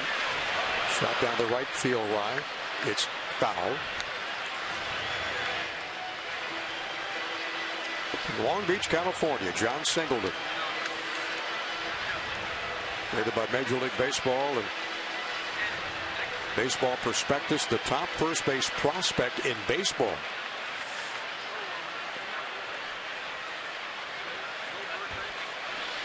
Hitting .245 with 4 home runs and 10 driven in. The ball may be high out of the zone, but he swung and missed, and he is gone. Singleton strikes out. That's Gio's 5th of the night, or 6th of the night. We'll go to the bottom of the 5th. 4-2 Astros.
By the DC Lottery. The DC Lottery presents the Friday Fun Concert Series at the fairgrounds. That's 2 hours pre and post game every Friday. It's fun to play the DC Lottery. 4-2 Houston leads as we're at the bottom of the 5th here, top of the 5th. Bottom of the 5th, Rendon will lead off, and then Worth and LaRoche will follow.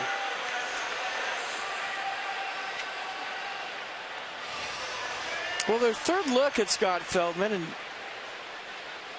they've been seeing him pretty good tonight. Feldman's done a nice job of averting disaster. I mean, he's kept his ball club more than in the game. He's in line for the win right now, where early on it looked like it might be a short night for Feldman.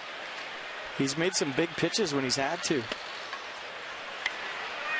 And Gio in his first game back off the DL has thrown 91 pitches, 61 of those strikes, and his evening may be over. As we look down at the Nationals bullpen,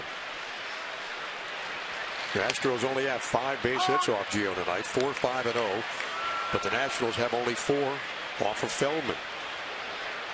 And Rendon has 1 of those with a first inning single. And the 1-1. Well, that was a mistake right there. Pretty good hack by Rendon, just a hair out in front, but he got a hanger. Season high 106, tonight 83, averaging almost 93 pitches a game.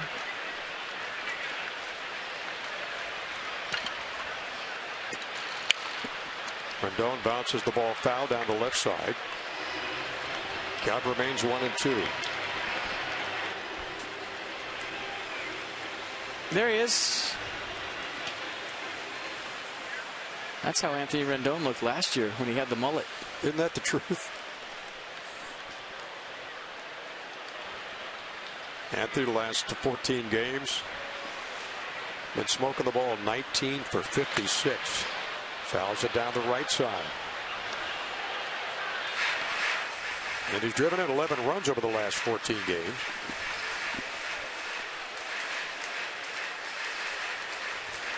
Three last night.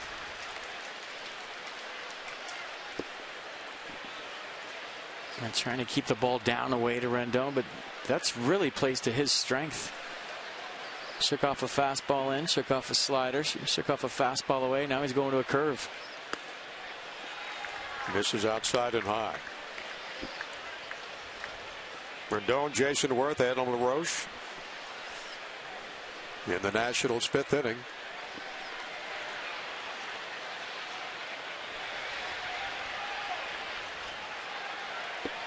And Feldman delivers. Caught the outside corner of the plate. And Rendon strikes out for the first time. That's number 6 for Scott Feldman tonight. Well, Feldman's doing a nice job of keeping the ball down. You look at pitch track on the right-hand side, everything at the bottom of the zone. This one to Rendon had a lot of plate. Maybe Anthony thought it was down. But that's where Feldman's been living all night long when he's been good. And he has been good. Just 4 hits.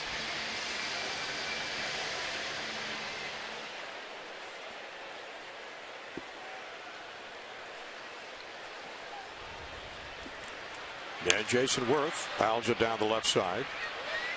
Best game that Feldman's had this year at Texas. He only gave up 2 hits to the Rangers, lost it in 12. 1-0, no decision for him.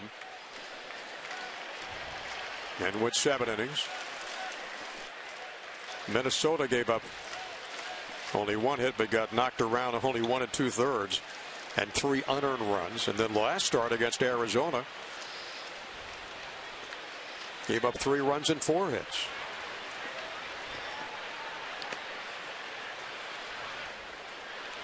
Worth today with a strikeout, a walk, a stolen base, and a run scored.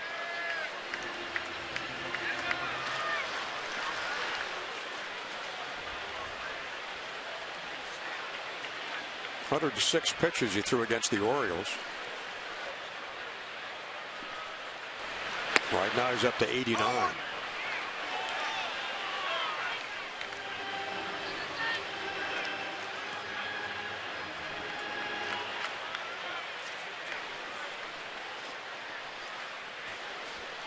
Worth on base now, safely 12 straight games. Feldman just consistently away with everything. The fastball, the off speed, living on the outer half. Shaking off the fastball, and he's feeling comfortable the glove side. Well, since the Nationals not having a lot of success with Feldman tonight, if they can get him out of here somehow and take some shots against their bullpen. Yeah, the 29th bullpen in all of baseball. So you think if you can stick around, keep it a 2-run deficit, you have a chance if you're the Nationals. Those guys are thinking differently, though. And 5 of those guys pitched last night. That's fouled out of play. Downs and Sipp, Farnsworth, Zide, and Jerome Williams. Only 2 guys who did not was Chad Quarles and Paul Clemens. 6th time tonight Feldman's gone to a full count. Rendon struck out, 1 down. Worth with a shot to right, that's going back. And Springer, before he got to the warning track, holds it in, and there's 2 down. Well, I thought that ball was carrying farther than that. Had the sound, the ball's been carrying to right field all night long, and you're thinking, well, this one has a chance. Got an elevated cutter, belt high, drives it to right field, but Springer goes nowhere in this. I thought at least that was off the wall, maybe in the stands, but it didn't even get to the track. Well, Feldman now has retired his last 6 Nats he's faced. Got fooled by the sound.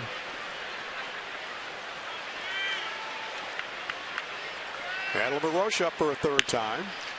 Base hit to left. The shift was on, overplayed to the right side, and he takes advantage of it and goes left field. Well, that's why he's almost hitting 300, 298, maybe 300 after that at bats. Because he's used the whole field and he's taken what the game's give him. If they pitch him away, he's going to left field. Not in pull mode all the time, so you look at the pitch, it was on the outer half. LaRoche letting it get deep. And there's just some sick joy that I have every time somebody beats the shift. I don't know. I just love it. You talked about that. Absolutely. You don't like that, do you? I get such a little thrill out of it. Might have issues. Perfectly placed hit by LaRoche. So the Nationals get their first base runner in the last couple of innings. Zimmerman walked and lined out. And the part where I really get excited is when it's where somebody's played for 130 years, but they're not standing there anymore. I mean, it happened a few times. I watched the Braves-Phillies games today where there were shifts on and a routine ground ball to shortstop and nobody there. Zimmerman a base hit. Back-to-back hits now. That's got something going. Worth at second. Zimmerman at first with 2 down. And that'll bring to the plate Ian Desmond.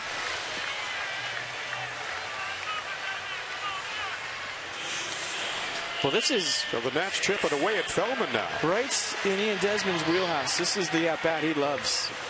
We've seen it happen a number of times where the Nats have been down by 2. He's hit a 3-run home run this year. They've been down by 1. He's hit a 2-run blast. His home runs, for the most part, have been meaningful, and he loves the first pitch. 424, 2 home runs, 6 RBI. Yandy Espinosa on deck, and a visit to the pitcher's mound again by the Astros pitching coach.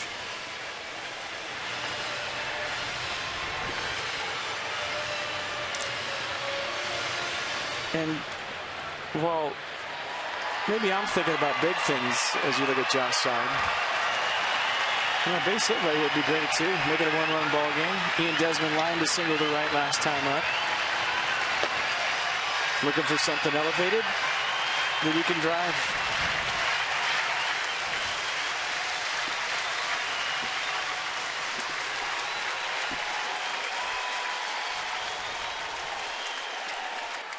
Brett Strom has made his appearance out there in the mound with a visit. And here we go. Desmond will take a call, strike on the outside corner.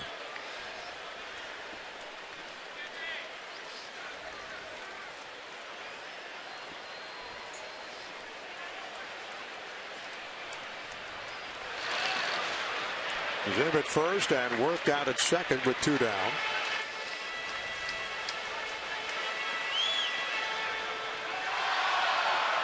And the opportunity to make this a 1-run game, or more, or less.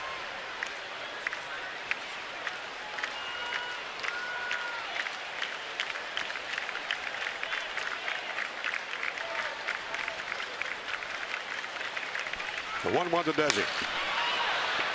Foul down the right field line. We got a pitch. Sure did. Little cutter. LaRoche down at second base and Zimmerman at first.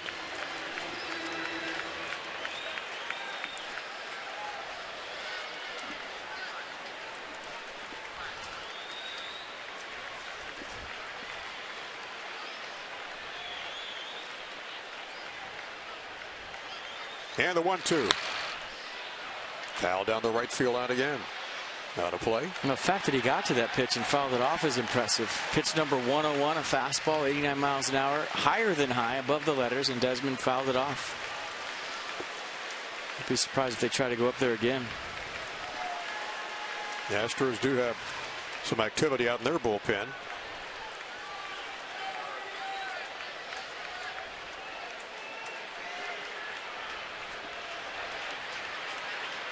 One ball, 2 strikes, 2 outs, 4-2 game. Breaking ball missed inside.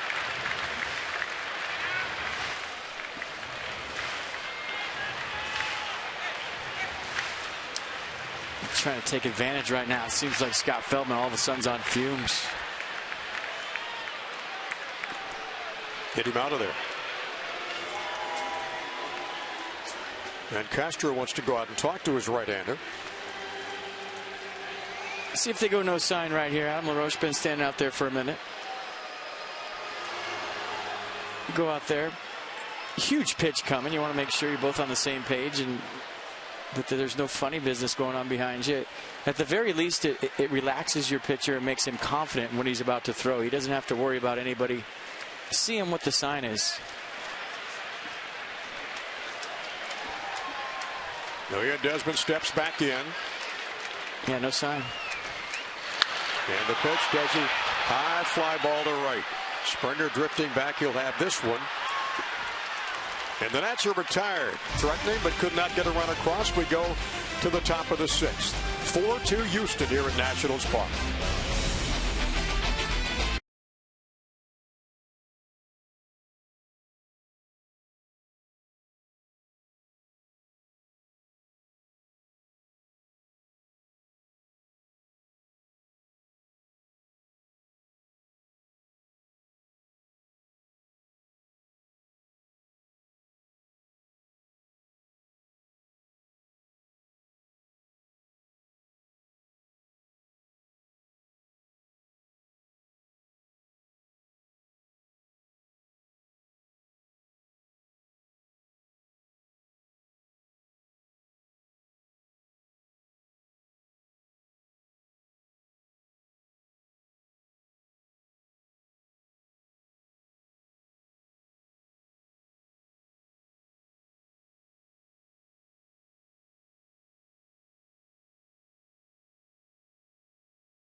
With a single, Gio Gonzalez done for the night, and Matt Dominguez, big 2-run knock in the 4th inning where the Astros scored 4 runs. Let's go back to that 4th inning. We talked about both nights of 4th inning being very similar. Last night the Astros loaded it up with nobody out. Tanner Roark gave up just 1 run. And then Castro doubles down the line, and Gio Gonzalez try and do the same tonight. Didn't have the same luck that Tanner Roark had last night. So Gio's work is done for the night, and Ross Detwiler comes in out of the bullpen. And the Astros top of the 6th inning. Opponent's hitting .315 off Ross this year. Looking for his first win of the year. Wants to keep this thing close in the 6th. Fastball's been averaging 93 for Ross this year. Curveball 78, and the changeup 84. And he'll face Matt Dominguez to lead off the 6th inning. Then the catcher for the Astros, Juan Castro, and Jonathan Villar. Dominguez a strikeout, got that big 2-run single and a run scored in the 4th inning. And they plated 4 runs. Detwiler 83. And the count's even up at 1 ball and a strike. Ross did not pitch last night. That ball is fouled down the right side. He's had trouble, quite frankly, adjusting the bullpen. I mean, pitched some of the biggest games in Nats history as a starter. Did a great job. But, you know, you look at his innings pitched, just 14 innings in April. May he only pitched 8 2/3, and so far in June he's pitched 4. But in baseball, you have to deal with the hand that's dealt to you and find ways to adjust. And it's been a process, and he's been making the adjustments on the fly. Now, 2 years ago, he won 10 games. 2-7 last year. Left-hander from St. Louis.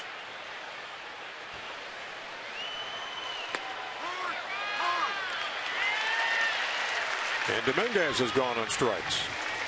Well, that was a good curveball right there by Ross. 79 miles an hour, started off the plate away. Dominguez gave up on it. Watch it come back. The whole sequence on the outer half, and that one turns pitch track just on the corner for strike 3. Good downward action to it. Good bite. Nice pitch.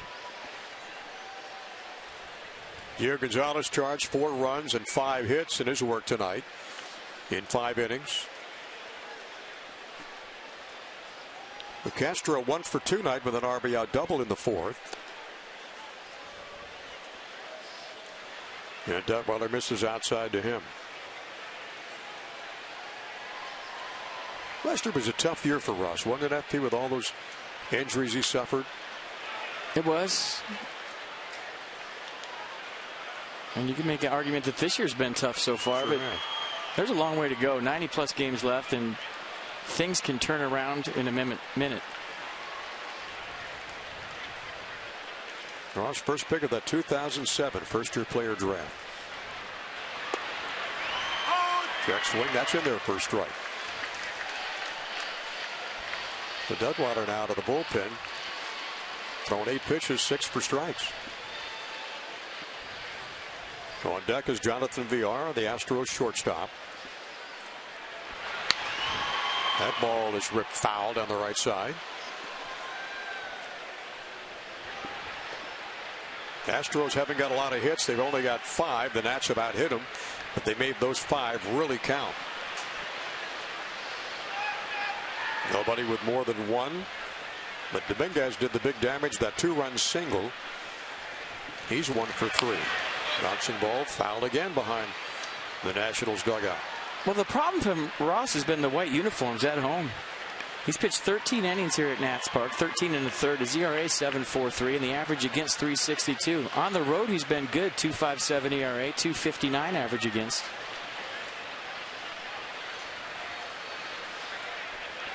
And a golden opportunity to keep this thing close tonight.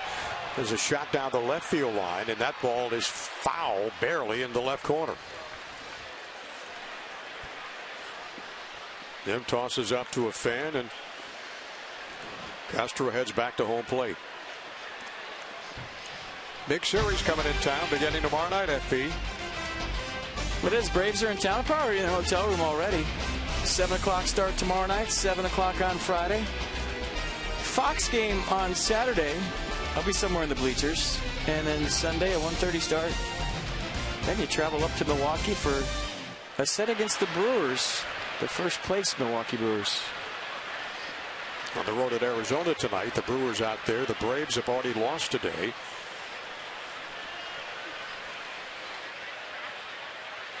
The Nats love to get this one to extend that lead to a 1.5 games. There's a pitch inside to Castro, and it's 2 balls, 2 strikes. 1 away here in the 6th. 4-2 Houston.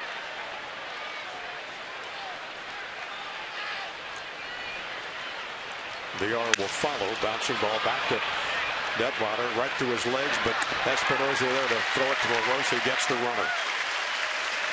Well, nice play by Desi. And there's 2 down. A little smile from Ross Detwiler. I think he got fooled by the changeup and the broken bat. Thought he had it. This ball went past Detwiler, almost hit the rubber, almost hit second base. And Ian Desmond picks it up and throws it to first. A lot going on that little broken bat ground ball. No, 2 up and 2 down. Ross not going to the backhand, trying the forehand, and it didn't work. He gets Dominguez. He gets Castro. Let's see if he can get Villar. Boy, when you're that close, you know, I wouldn't know from experience. I've talked to pitchers.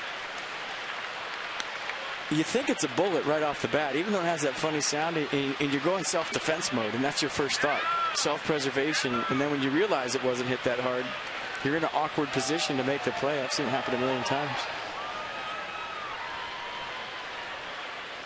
And the 0-1 pitch. Almost got him inside. Villar dances out of the way. Robbie Grossman on deck for the Astros.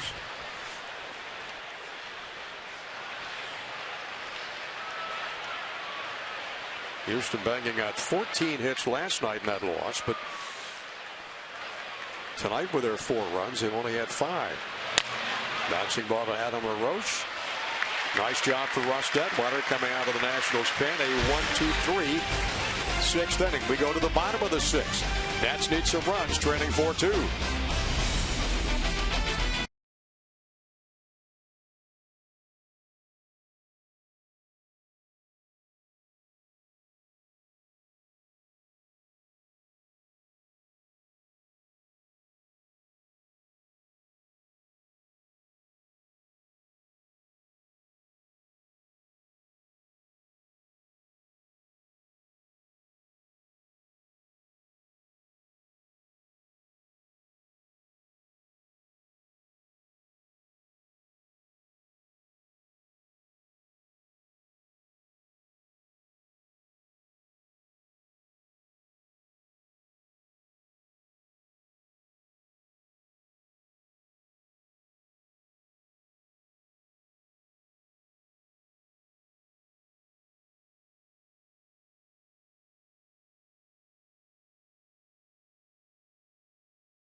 Washington Nationals and may not be reproduced or retransmitted in any form. And the accounts and descriptions of this game may not be disseminated without the express written consent of the Washington Nationals. Right-hander Josh Zidon for the Astros heading to the bottom of the 6th inning. 4-2 Stros. Remember, our Washington, D.C. Lexus dealers are donating $250 to Children's National Medical Center for every home run a Nats player hits this season. So keep them coming. It's for a wonderful cause, Lexus, the pursuit of perfection. Scott Feldman done for the night. Feldman with 5, gave up the 2 runs, the 6 hits, struck out 5 and walked 3. And here comes Josh Zide out of the pen for the 2nd consecutive night. Yeah, lefty's hitting .455 against Zide. 3/4 fastball, 94 on average. He's got a slider coming the other way at 86 and a changeup at 84. 3-pitch guy. Well, we talked about it. The Astros bullpen, they've had their struggles.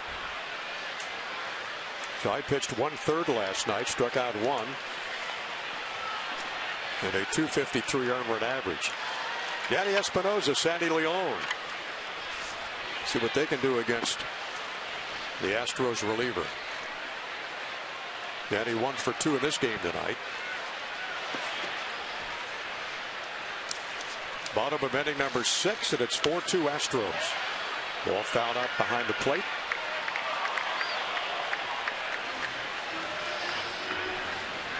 Nats about hit the Astros by 1 again, same as Houston. Nobody has more than 1 base hit.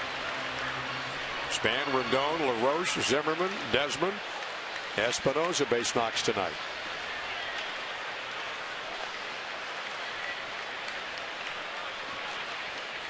Danny from the left side with a .199 batting average.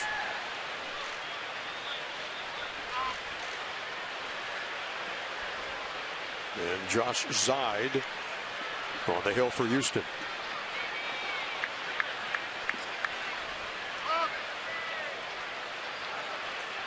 Everybody trying to get on the same page. Espinosa thought Zide was taking too long. Something happened right there, and here we go. Zide 6'4", 235. Perfectly laid down bunt, and he beats it out. Espinosa does it again. That's his 8th base hit bunt of the year, 2nd of the night. And if you're having confidence in that, why not? This one to Jose Altuve, who's playing him deep. You see Singleton kind of wandering for the baseball, and you're just wondering if Danny Espinosa was going to step on John Singleton right there. But a nice move, nice athletic move by the Stros first baseman, and leadoff man aboard here in the 6th, and game on. Here we go. Sandy Leon up to try to move the line.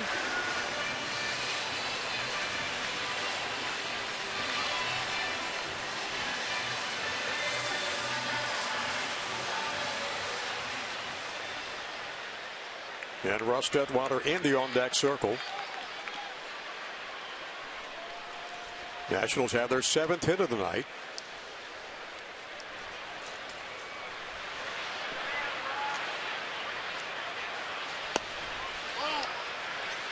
Espinosa has stolen 5 bases this year.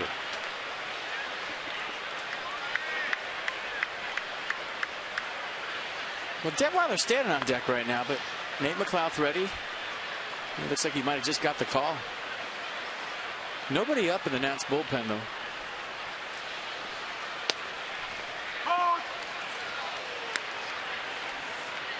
And the count. 1 ball, 1 strike. Well, Bat Boy's ready to hit. I know that. He doesn't Greg have his Dobbs. gloves on that, though. But Greg Dobbs does. Only 2 hits shy of 100 pinch hits in his career. Leon goes left field. Long run, and it's just into the stands.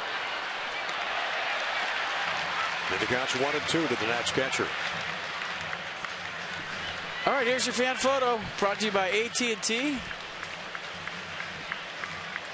A couple of Nats fans with great seats at AT&T Park in San Francisco, traveling all the way across the country to watch their ball club play. That's some serious attitude, boys. Way to go.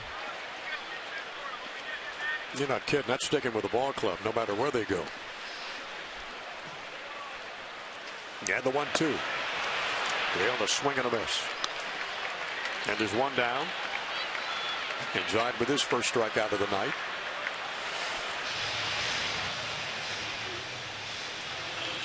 Pretty good slider there at 86 miles an hour. And Ross Detweiler going to have a talk with Bob Henley about what to do right here, right now. I think it's pretty obvious. You bunt Danny Espinosa along and hope that Denard Span can knock him in. And it doesn't have to be a perfect bunt with the speed of Espinosa. Just get it down the dirt. Let Danny take care of the rest. Ross will step in against Zide. With a runner down at first base, that's Espinosa. Squares up the bunt. And they'll keep Danny close at first. Now that throw over just for Bo Porter to see if Ross Detweiler was squaring.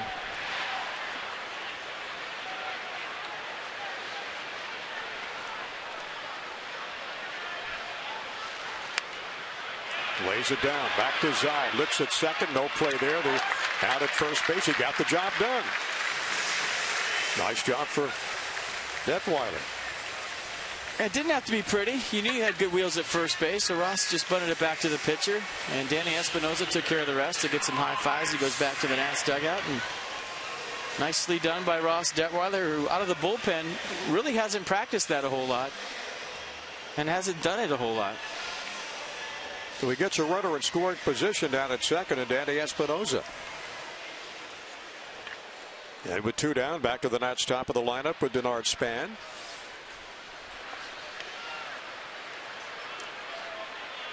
Span scored the Nationals' first run tonight. Worth's got the second run. That's all they got. And the pitch, foul back out of play. Denard walked, stole a base, scored a run in the first. Another stolen base in the second after a single. Then grounded out the last time up in the fourth.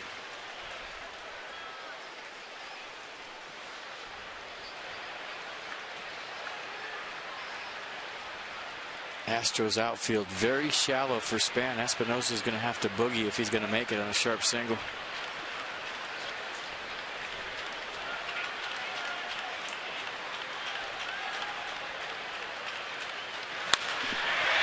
Line drive to right over the head of Springer. That'll score Espinosa easy. Rounding second, heading for third, and out at third is Span. But he gets the run in, and it's a one-run ball game. Well, big knock by Denard. Never make the third out at third, but it was a great relay by the Astros, and all of a sudden you got yourself a one-run game. But talk about some giddy-up. He was getting it around at second base, and they just got him at third for the third out.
Span just did what a number of players will do, and I've done a million times. Watch Span the bottom.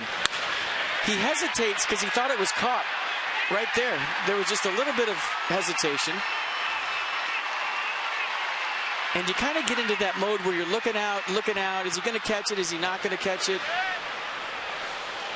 And then maybe better off to stay at second base as the tie and run, but he thought he had a triple, and the Cardinals didn't never making the third out at third just happened, but a big RBI to make this a one-run game. Hit Altuve, the cutoff guy, and he fires to third, and he got him, but not before the run is scored, so it's a 4-3 ball game. Here we go to the top of the seventh. Detwiler out for his second inning of relief. Robbie Grossman will lead it off. Strikeout in the third for Grossman, then flew out. In the fourth, the Jason Worth. He's behind in the count, no balls and 2 strikes. That's trying to make it 2 straight of the Astros tonight, welcoming in the Braves tomorrow night for a big weekend series. And this park ought to be packed every single night.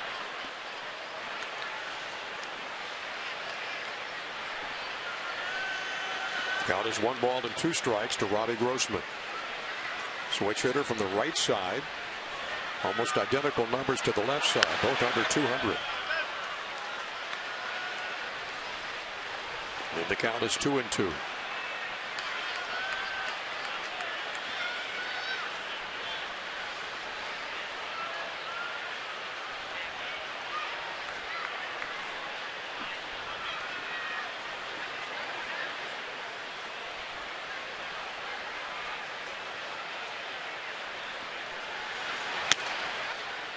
Detwiler misses outside, and the count's full.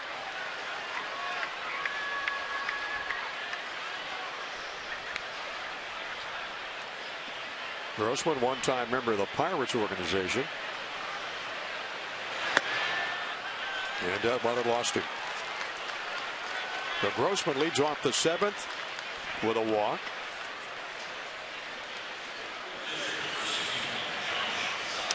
Nobody going to be frustrated with Ross Detwiler if he goes out there and gives up hits, but when you just score a run, if you're in the first base dugout, that can be frustrating. A leadoff walk.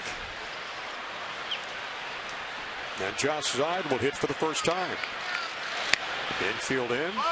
Thought he's going to lay it down. He takes a strike.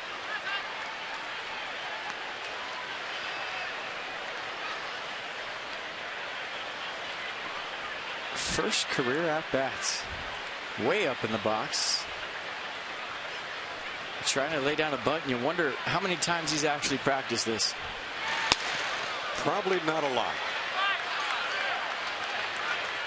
Well, touched on a little bit last night. That's where I think American League teams are at a huge disadvantage in these interleague games.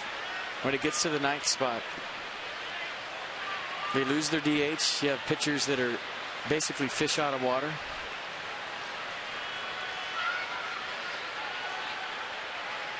And you probably can't do it in batting practice, taking BP before a game. Well, especially if you're a reliever. Relievers really, on National League teams, rarely work on bunting. And you saw that attempt right there. I don't know how excited he was about trying to get the bunt down. He's trying, though. And the 1-2 from Detwiler, a throw to first, and Grossman gets back quickly. 4-3 ball game at the top of the 7th here at Nats Park. Johnny Holiday in for Bob Carpenter. Bob will be back with you tomorrow night, along with FP Santangelo. Happy you're joining us tonight on Masson. As the first place Nationals trying to stay in that spot. Right will try to lay it down, and unsuccessful. And he is gone. So Detwiler strikes out his second batter. And back to the top of the Astros lineup at Dexter Fowler. Well, I mentioned it already a few times tonight. Fowler, much better hitter right-handed than he is left-handed. Walked his first time up, ground out to first, and a sharp single last time up. Right side almost hitting .350.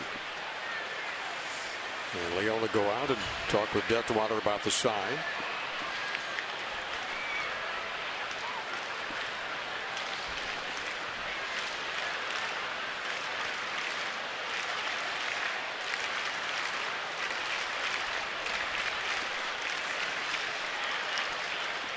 Jose Altuve is on deck.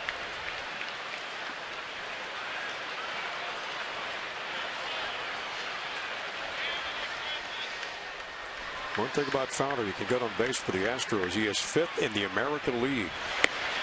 On base percentage, .389. And nobody up in the Nats bullpen. This is all Ross Detweiler's inning all the way.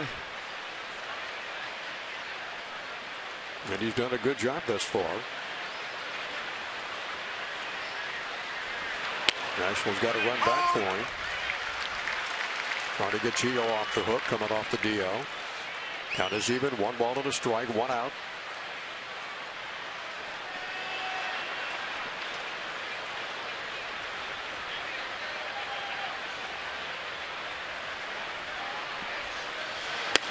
And that pitch, and 892. Larry Vanover's like the outside corner for everybody tonight, and this is a perfectly placed fastball right on the edge as it turns pitch track, like it always does on a strike. For strike 2. Johnny, just to show you how sharp I am, it took me, I think, until this year to realize that when pitch track turns, it's a strike. When it's close. And that's what, 4 years? Yeah. I just look at the first shot, and if it kind of catches the corner, or actually I look at the box and see if it's in the zone, but when it turns, that means it's right on the corner. Not the sharpest tool in the shed. Well, the book, I was just saying, the book says it may take him a little time to grasp it. Like 10 or 12 years if he's lucky. Grossman back to first. I'm not afraid to admit. Of course not. Nor am I. That I'm dull. At times. I got to tell you something. It's all the modern technology. I'm not good at it. I know you hate to hear this, but you and Carpenter do a great job. Thanks. Believe me. Thanks. It is not easy. Well, it's because of him. He's the best. Well, you guys together are a great team. Great team. And the Nationals lucky to have you guys calling these games. Believe me. You don't know how tough it is till you're sitting up here in this seat. This is not easy. Not easy. You're doing a great job. There's a fly ball to center. Span drifting back. Grossman going halfway to second. And a big out recorded by Ross Detweiler. The Peanuts don't have a pitch track, but they have all kinds of fun stuff going on at the Fitz. You can get fireworks night, bobbleheads each month. You can eat kids for free on Sundays, $1 Mondays, and much more. Go to PotomacNationals.com or call the number on your screen. The number 703-590-23. ... I don't know. So Detweiler 1 out away from getting out of this inning, with Grossman at first and Jose Altuve. The Nats have done a pretty good job keeping him off the bases tonight after last night's 4-for-5 game. Second baseman's average at .324. 24 RBIs and 35 runs scored. A little guy at 5'6", 175, 2 home runs for Altuve. .413 against lefties this year. 31 for 75 coming into tonight. 7 doubles and a homer. And you're looking at the guy that leads the major league in hits.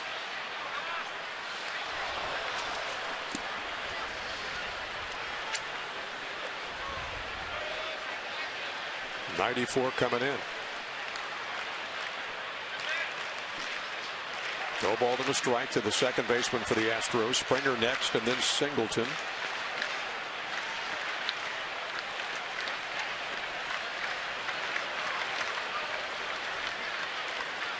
I know what Matt Williams is thinking, and it goes back to what Davey Johnson used to think as a manager, that your B bullpen, your behind bullpen, is just as important as your head bullpen, your A bullpen. And last night he used Drew Storn, and he used Tyler Clippard.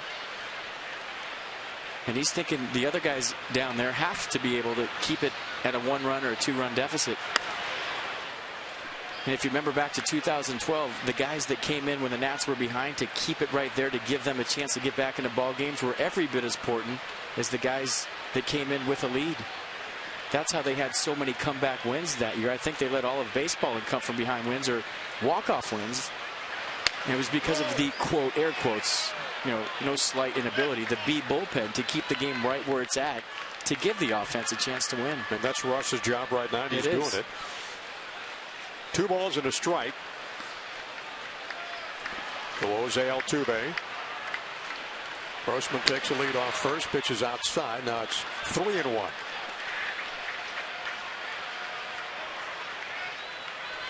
After Altuve, Springer also a tough out. I mean, if you want to win a championship, you have to get quality innings from the guys that come in when you're down by 2 or 3 runs.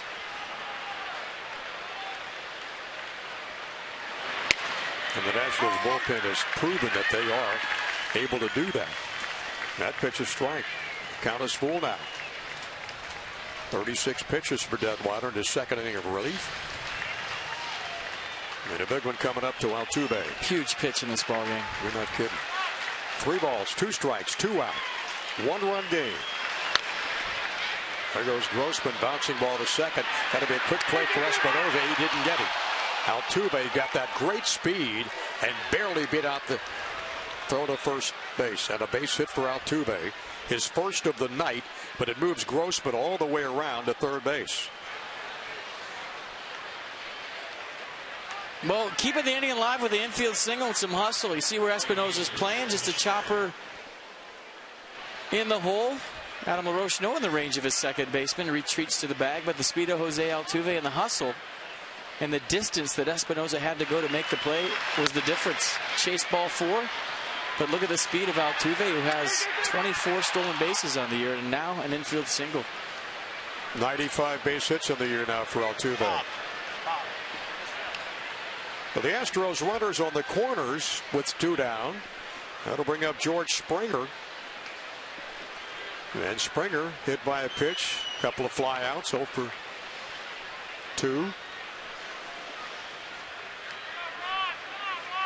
And a score to run for Houston with a 4-3 lead. And all of a sudden there's activity in the Nationals bullpen. Right fielder George Springer steps in.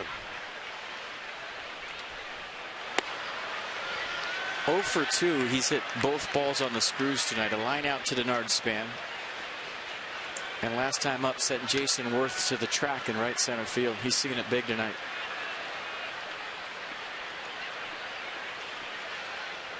And the 1-0 to Springer. 90 from Detwiler. Fastball, a little 2-seam action, kind of running away from Springer to a pull swing, and like I said last time, does not get cheated.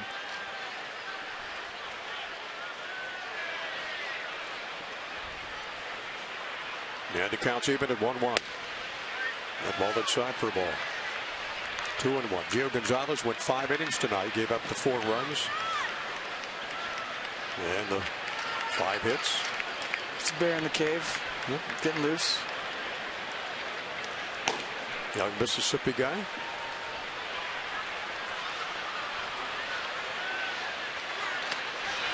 Ball gets away from Leon, heading for the plate. Leon with a toss to Detwiler, and safe at home is Grossman, and the Astros have a 5-3 lead. Well, that hurts. And Altuve all the way down to second base. Well, yeah, that hurts because it's the 5th run of the game for the Astros. They take a 2-run lead. Now Jose Altuve at second base and a 3-1 count for George Springer. And we'll see how they rule that. A wild pitch or a pass ball. Either way, it gets by Leon. Detwiler late covering, and Grossman beats it. Leadoff walks have a tendency to score. And it is a wild pitch charge to Detwiler to allow that run to score.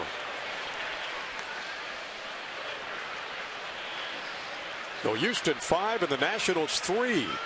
A huge run.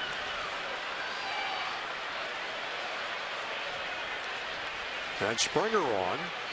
And a visit from Nats pitching coach Steve McCaddy to Ross Detwiler.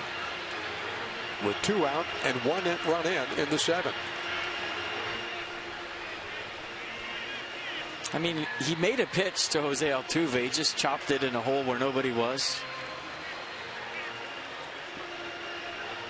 Probably thought he was out of the inning. Now he's got to regroup. That's the first walk given up by Ross. He struck out a couple. That still has his work cut out for him, with Altuve down at second. And John Singleton, the Astros first baseman, waiting to step in.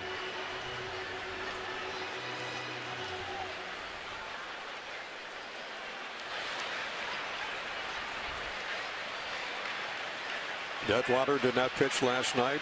Blevins did not pitch. Everybody else did.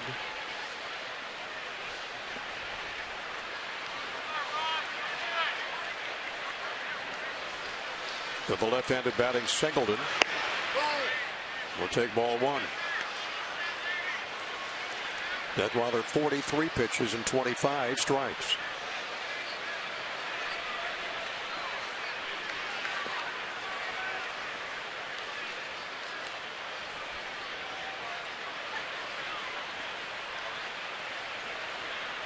And the pitch. Held back. As you look to the bottom of the seventh, Rendon and Worth and LaRoche will be the national hitters. As the roles reverse from last night, the Nats trying to get back in this one. There goes the runner, and Singleton hit by the pitch. Second hit batter tonight. And the Astros have the bases loaded with 2 outs. And that's going to do it for Ross. Here comes Matt Williams. And another tough outing for Ross Detwiler. It started good with a 1-2-3-6. But with 2 outs and nobody on here in the seventh, the wheels have come off for Ross. Matt Williams takes the ball. Ross Detwiler heads to the bullpen. This call to the bullpen packaged by the UPS Store, your one-stop shop for all your small business needs. Let us handle your mailbox service needs. We love logistics. Ross Detwiler's night is over. Nats need 2 in a hurry.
PNC Bank for the achiever in you, and by our Washington BMW centers.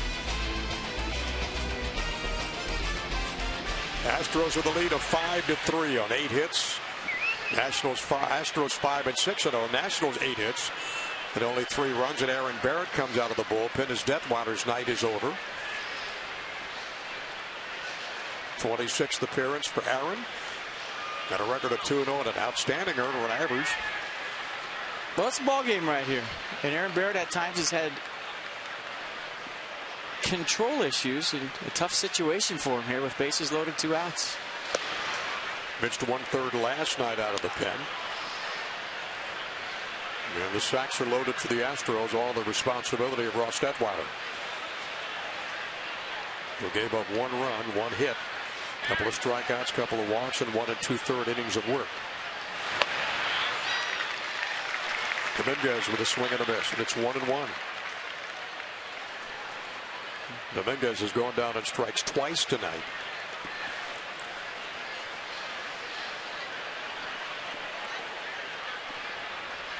The Astros third baseman hitting .254, and Barrett blows that one by 86. Might have crossed up Sandy Leon right there. I don't know if he was expecting the slider. I'm going to go out and have a chat with Aaron Barrett. I mean, he caught it okay, but just his reaction, as soon as he catches it, he runs to the mound. Yeah, you can see that, yeah. Timeouts. Yeah, telling Larry, hold on 1 second, Larry. And he could have seen something in the background he didn't like, too, meaning the runner on second base. Got Springer down at second and Altuve at third. And you got Singleton just hit by a pitch at first. Bases loaded, 2 down. In the 7th, and Barrett with a bouncing ball. Jose Altuve tried to field. trying to pick it off himself. That's funny. He's in foul territory, so if he fields it, it's a foul ball. But watch Jose Altuve right here. Top of your screen. I'm going to make the play. Nope. That's good stuff. He loves the game, doesn't he? He does. Yeah. When he beat out that infield hit to get on base, he was celebrating, applauding his own effort, crossing the bag. Bouncing ball to Desmond.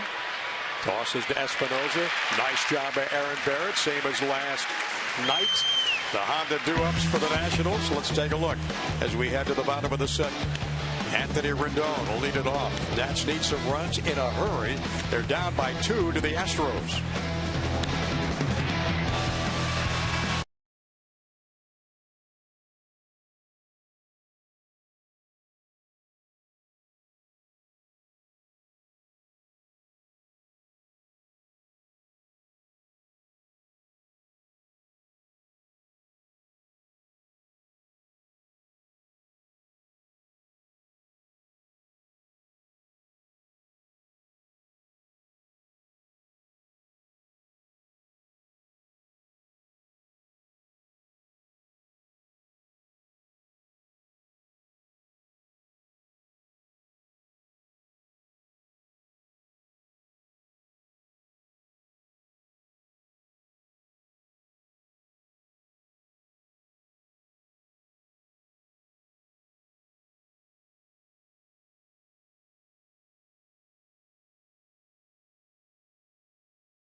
Nationals host the Atlanta Braves for a big weekend series tomorrow night, the first of 4 at Nats Park.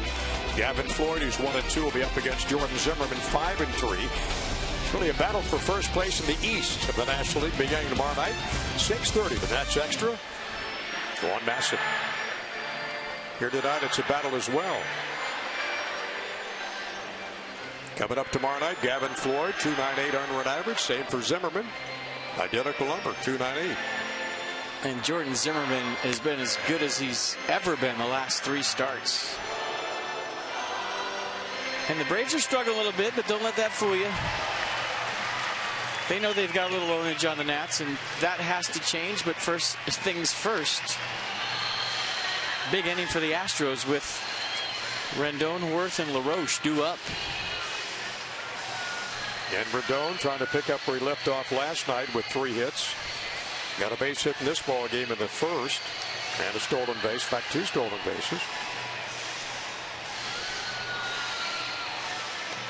He will lead off, followed by Worth, and then Adam LaRoche.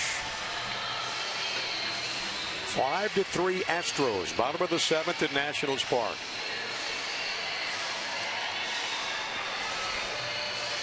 Houston's really turned things around from last year. They've won 5 more games this season at this stage of the game. Of the season as it was compared to last year. 27-45 after 72 games last year. Now it's 32-40. A little improvement. But the Nationals trying to get that 37th win. Extend that half-game lead over the Braves, who've already lost. Well, they say Saturday is moving day on the PGA Tour. This is moving time right now for the Nats. And Rendon, a shot to left field. That one is going way back, way back. Home run for Anthony Rendon to lead off the 7th. And it's a 5-4 Houston lead. Boy, did he get that one, FP? Well, he loves playing the Astros.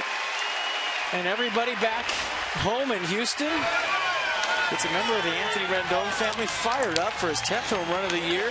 Tying this one up. Or making it 5-4, excuse me. Fastball up and in, and knew he got it. Left center field. In the red seats. And that was not a cheap one. Making this a 1-run ball game instantly. 38th RBI for Rendon.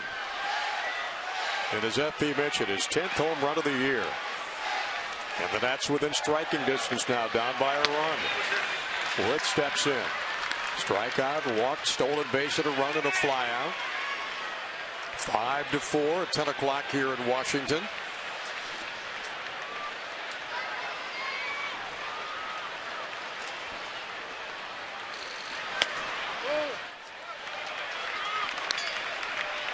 And the count's 2 balls and no strikes. Lee pumping right here if he gets a strike.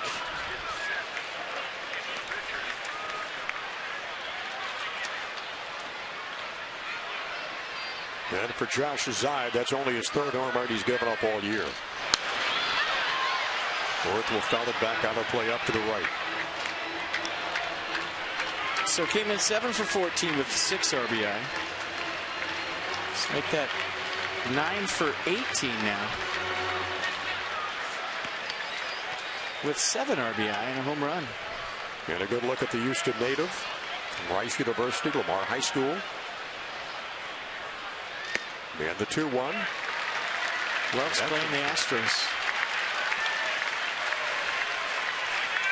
So Zide struggling a little bit. The Nationals wanted to get to the bullpen. They've done just that. In the count 3-1 to Jason Worth. Aaron Downs working out there with Farnsworth. And they both pitched last night. And Wood's on.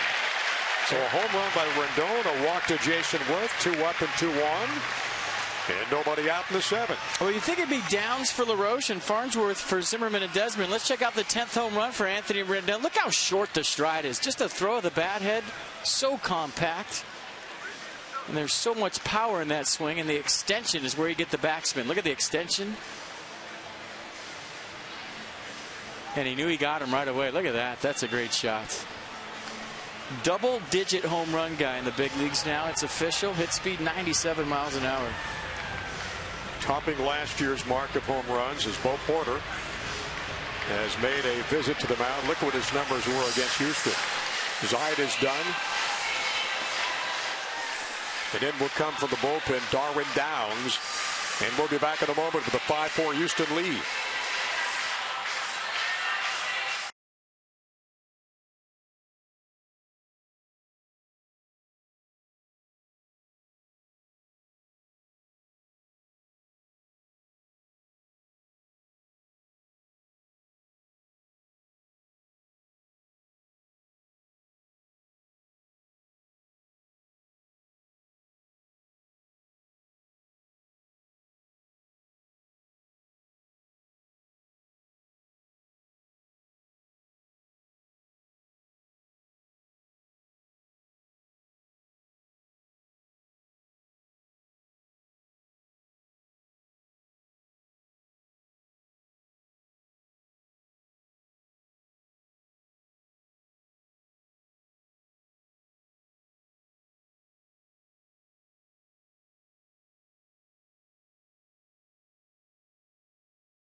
makes it a 5-4 ball game. We're in the 7th.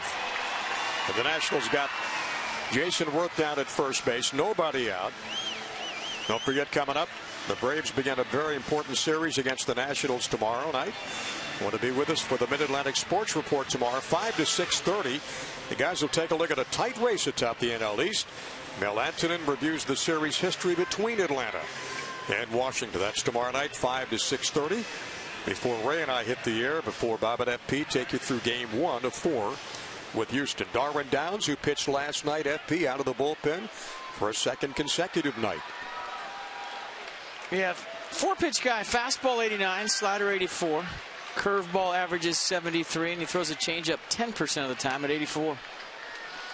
Gave up a hit and 2 runs last night. Out of the bullpen with a 208 earned run average. He'll face LaRoche. And then Ryan Zimmerman would be next. Astros 5, the Nationals 4. Nats out hitting the Astros by 3, 9 to 6. And trying to make this 7th inning a big inning. And the pitch to LaRoche. 1 ball and a strike. Darwin Downs.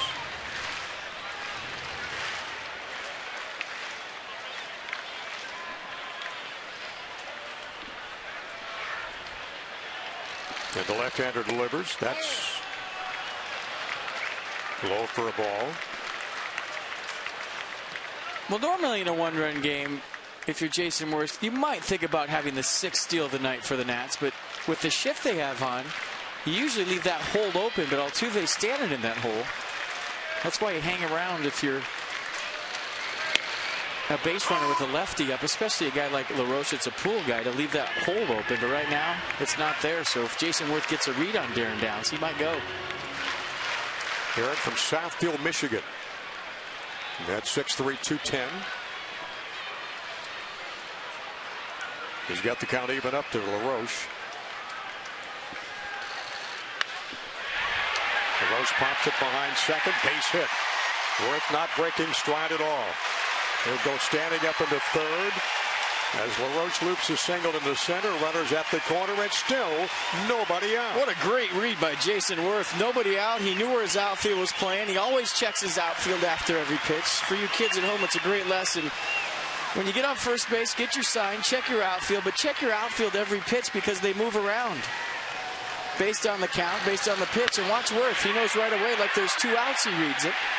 Nobody out, right in the face of Dexter Fowler. So a great read by Jason Worth, one of the best base runners in the National League. So runners at the corner, nobody out, moving time. And LaRoche has his second base hit of the night. And that's going to be it for Darren Downs. A quick appearance as Bo Porter goes back to his bullpen again, trying to hang on to a 1-run lead.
Sandwich right there. Jason Worth on third, Adam LaRoche on first, and Mr. Clutch in the middle, Ryan Zimmerman. And this is the proverbial right man in the right spot with runners at the corners, nobody out, facing Kyle Farnsworth, who came in last night throwing 95 miles an hour, but you see the strikeout to walk ratio, 18-14. You got to get him in the strike zone. The fastball average is 93, the slider 84, and the changeup he rarely throws at 86. He will face Ryan Zimmerman. Still nobody out. One run in. Jason Worth, after motoring around from first, at third. Adam LaRoche base hit at first. Nationals' 10th hit of the night.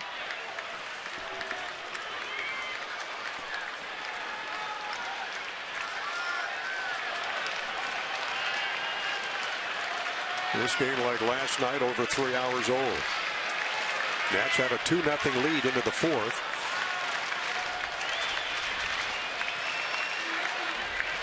Houston struck for 4 runs in that fourth inning. Let's see what Zen can do against Farnsworth. Takes a pitch low. I think Farnsworth got Zimmerman last night in the 6th inning looking on a fastball. And it was a fastball down the way. Farnsworth second among active pitchers in career appearances. Almost 860. Began the year with Tampa Bay, released, then signed a minor league contract with the Pirates.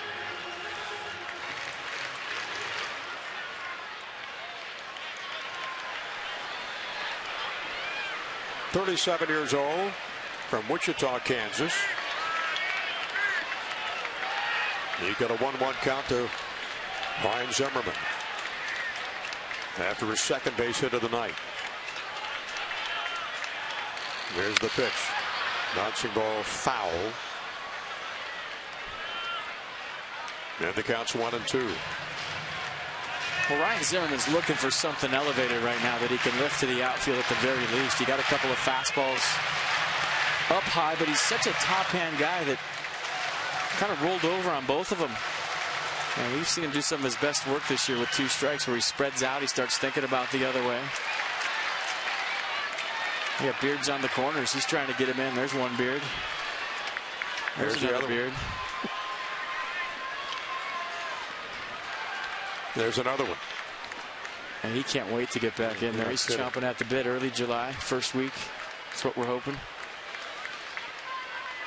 And the 1-2. Bouncing ball to second. Altuve will try to go for 2. And the short on the first. Pulls the first baseman off the bag, and a run scores. We got a tie ball game. Great slide by Adam LaRoche. That's how you play the game. Ryan Zimmerman screaming down the line, trying to get that RBI and keep it from being a rally kill in double play. He did a nice job of getting down there. Jason Worth, great base running, creating that run. But all night long, I mean, I think the theme of this game has been the Nationals running the bases. 5 stolen bases to this point. Jason Worth going first to third, and watch Adam LaRoche going hard at second base and altering the throw of Jonathan Villar. He jumped, he looked at LaRoche, he didn't even look at his target, and Zimmerman with a hard 90 like he always does, beating it out. So what looked like a potential double play turns into an RBI. And Jim back to first quickly. So the Nats have tied it up here in the 7th at 5-5. And still 1 down. And Desmond to try to see what he can do against Kyle Farnsworth.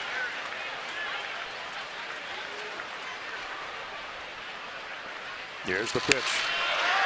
Shot down the left field line. That's fair. Zimmerman rounding second. He'll be at third. Henley will hold him up at third, and motoring into second with a double is Desmond. Great hit by Ian.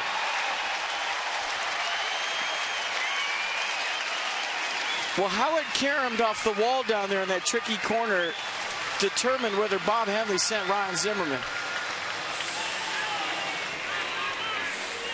And this is well played by Robbie Grossman down there. A ballpark that he's only played 2 games in. You see the double. Great swing by Desmond. Ball caroms off, and he plays it perfectly with good hustle. Bare hand right on the money. Bob Henley retreating almost all the way to the right-handed batter's box. to give himself perspective, and he looks to his third base coach, puts the brakes on, and Bo Porter brings his infield in. Runners on second and third, 1 out. Moving time. And a golden opportunity for Danny Espinosa with those 2 runners down at second and third. And as FP said, the infield is in. And Farnsworth in some deep trouble right now. Only 1 away. And a pitch out. Well, a guy that has 2 base hit bunts tonight, you can't blame Bo Porter for pitching out right there in an 0-0 count. Single in the second, single in the sixth. Both bunt singles, both to second base. Almost identical bunts, weren't they? 8 base hit bunts this year. The number on his back. What a coincidence. Here's the 1-0. Foul back out of play. Somebody missed a sign. That was supposed to be a pitch out, and it was a strike by Farnsworth. You see Jason Castro jumping out for the pitch out? Yep. Watch this. Bo Porter went back-to-back pitch outs right here, but somebody missed a sign. Watch Castro. Let's pitch out again. That was a strike on pitch track. And if Danny Espinosa doesn't swing, maybe the Nats are up by 1, but how did he know what's going on behind him? Farnsworth looking in. 1 ball, 1 strike, 1 out. Well, this might just be a flat-out walk to Danny Espinosa, and they're pitching out in case the squeeze is on. But that was supposed to be the 3rd pitch out in a row.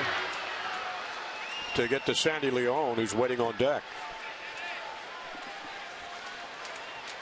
Well, the one thing the Nats have done all season long, if you've watched any games, is fight, battle to the very end. Yeah, that they have. Nats fans know that. They see them every night, but this club does this on a daily basis. Doesn't always work out in the end, but they're going to fight you. And we're seeing it again tonight. Down by 2. And back to tie it at 5.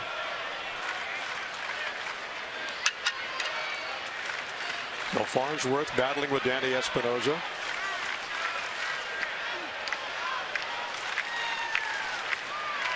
Target outside.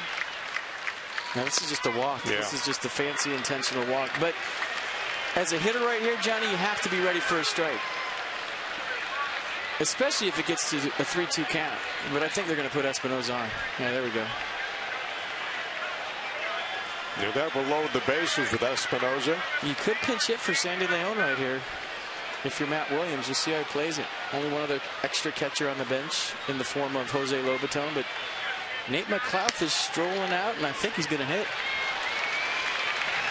And McLouth has got 5 RBIs this year. So the Nationals load him up. Here the 7th, tie game at 5-5.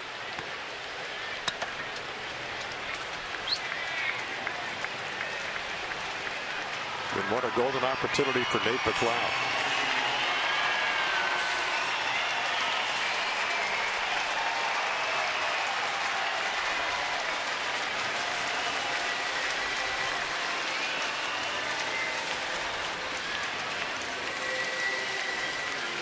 McLouth 2 for 10 as a pinch hitter this year.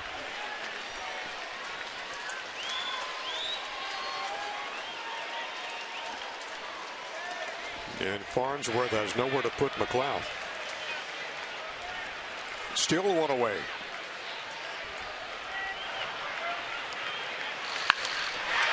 Fly ball to left. Drifting back is Grossman. He's got it. That should score a run. Tagging up at third and heading home. Boy, a risky play. Risky play by Ian Desmond right there on the backside. Great at bat by Nate McLouth. But if Desmond is tagged out at third before Ryan Zimmerman crosses the plate, the run doesn't count. And it was pretty close at third base with a good throw. Irrelevant at this point. A great at bat by Nate McLouth. And good to give the Nationals a 6-5 lead. McLouth drives in his 6th run of the season. Man, it's not easy to sit around for 3 hours, walk up there and slap 95 into left field for the go-ahead run in the 7th inning. Great at bats. No, there's 2 down, but still. Nats have got 2 guys in the bases. Got to bring up Red Dobbs to hit. Bouncing ball to second. Altuve's got it on the first. And the inning is over. But not before the Nationals come up with 3. And they take a 6-5 lead. And leading off this inning, Anthony Rendon goes deep with his 10th home run of the season. Had 7 all of last year. And the Nats up by a run.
Eighth inning, Nate McLouth off the bench. Matt Williams decided to pinch hit for Sandy Leon. He gets a first pitch fastball, elevated, good extension, sends it all the way to the track, hit about 330 feet down the line. And watch Ian Desmond just getting into third base as Ryan Zimmerman scores. There was no tag at third. Just got my heart rate up a little bit higher than it needed to be. But a nice at bat by Nate McLouth off the bench. So Tyler Clippard's on now for the Nationals. Jose Lobaton will catch with Sandy Leon out of the ball game. And Clippard comes in for his 2nd consecutive night. Had a pretty rough outing last night, but watch him bounce back in this one. Well, the best thing for a reliever when you have a tough one is to get right back on the mound. You don't want to sit around for 3 days and stew about it. You want to get right back out there and forget about last night. And all good relievers have amnesia. Yep. Can't remember anything. 2.40 earned run average for Clippard. Exactly, Ron. Nice. Very nice. Used to wear your shoes as a kid, PFs. So Clippard will face Jason Castro in the Astros 8th. Now Houston's got to pull some magic if they want to get back in this thing. VR and then Grossman. Well, they did a quick style to Tyler Clippard last night. A lot of first pitch hacking by the Astros. They were on the first pitch fastball.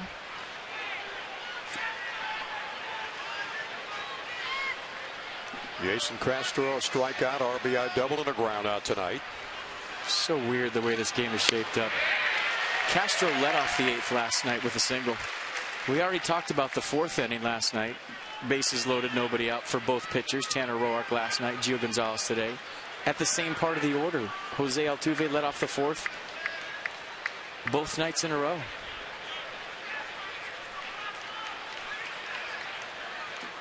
Almost identical innings. Here's the pitch from Clippard. Skies it to center, Span drifting back. Makes that one-handed grab, and there's one down. Follow every Nationals game with MLB.com at bat on your favorite mobile phone or tablet. Get live look-ins, instant replay, scores, stats, audio, free MLB.tv game of the day, and more. Download on the App Store. Visit Nationals.com right now.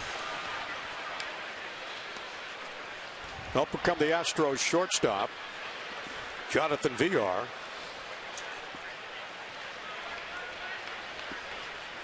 Another one of those 22-year-old young guys playing for Houston. At his major league debut last year. He'll take a ball.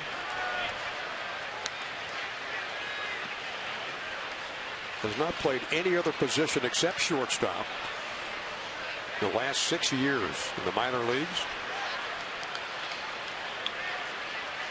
Signed as a 17-year-old free agent of the Dominican Republic. A high pop to LaRoche at first. Yeah, there's 2 up and 2 down. Robbie Grossman to follow. Nationals 6 and the Astros 5 in the top of the 8th. Nats trying to make 7 of their last 8 games at home in the win column. And trying to sweep not only this little 2-game series from Houston, but the season series, winning 2 in Houston and 2 here.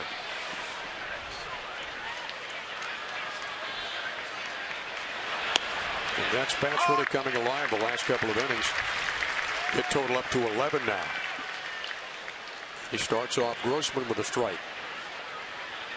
We kind of had a feeling based on numbers alone that if you got into the Astros bullpen, you'd have a chance to jump back into this ballgame.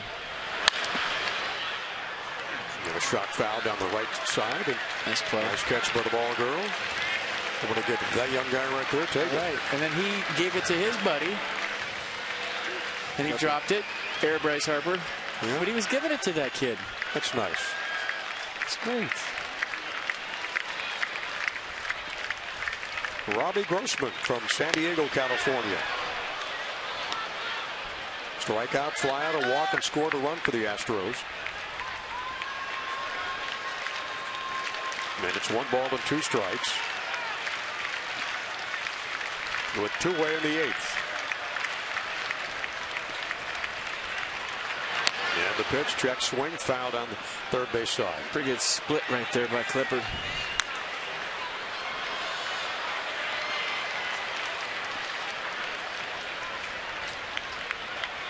Grossman, one of those Texas kids, grew up in Cypress, Texas, after being born in San Diego. Had the club's longest hitting streak last year, 14. That ball off the bat as Grossman's backing away.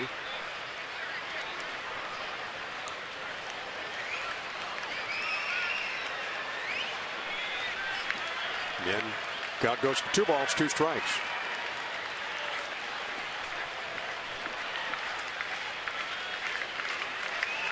Going for split. Great pitch.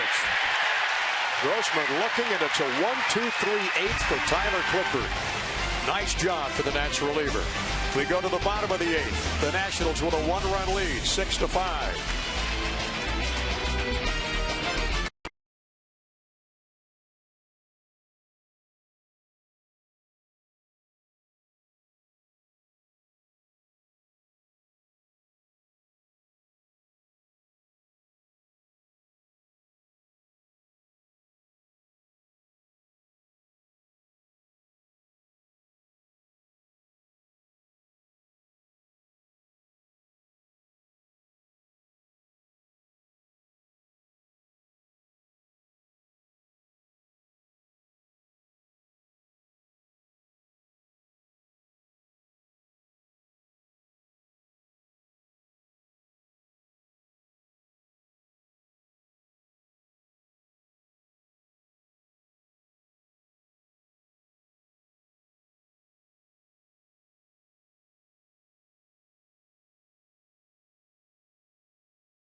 Nats after a 3-run frame.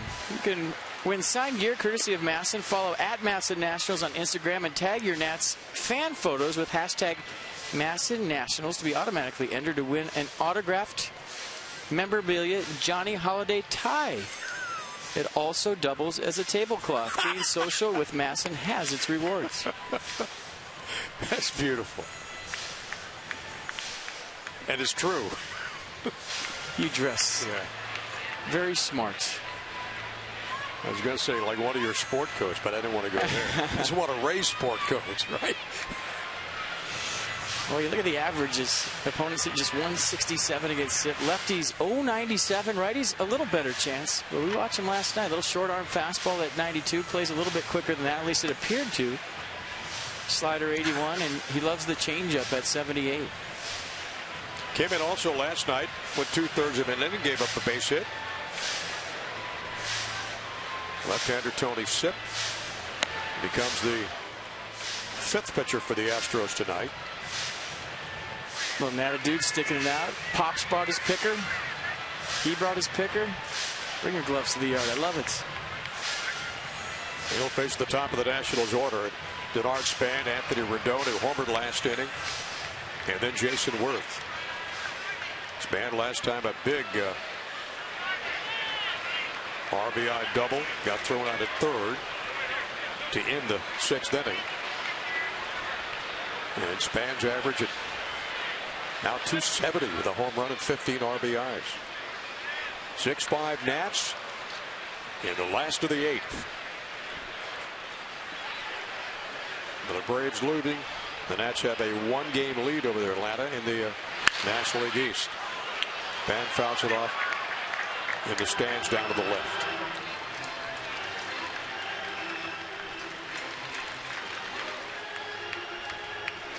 So far this month, 9-6 record for the ball club.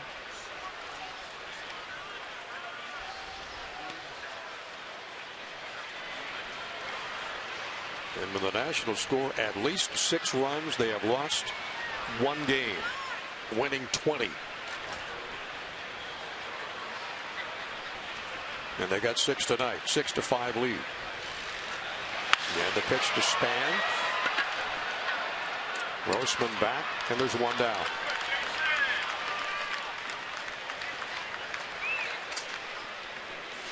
Well, here's the man of the night.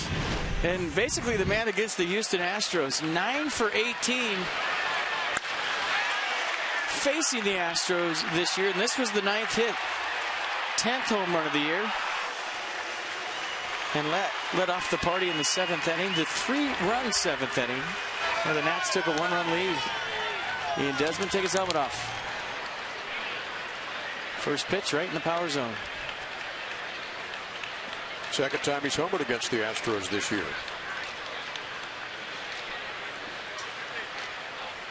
And Sipp delivers. It was similar to the one Rendon hit in San Diego. I mean, that was just crushed. A big boy home run in a ballpark where balls don't go. Upper deck, left center field. Same swing, really pulled his hands in, really didn't get a whole lot of extension. Just generates so much power from A to B, where his hands start into the contact zone. Quick. That's fouled out of play. Tony Sipp just hit 95. Well, that previous pitch ahead in the count for Rendon. No balls and 2 strikes. Rendon average now up to 274 with a couple of hits tonight. And those stolen bases as well. Nats have stolen 4 early in this game in 3 innings. No balls and 2 strikes to the Nats third baseman. And Rendon strikes out. Out number 2. Tony Sipp's first strikeout. And with 2 down, up will come Jason Worth for the 5th time.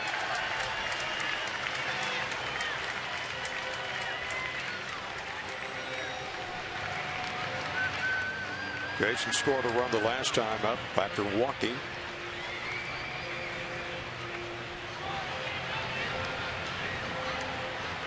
And steps in with a .281 batting average.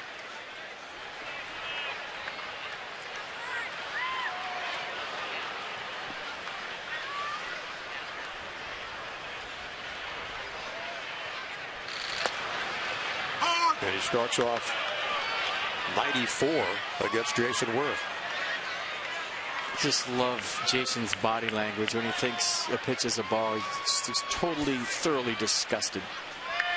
But never really shows the umpire up. You just got to know Jason Worth's mannerisms to know what he's saying without saying a word.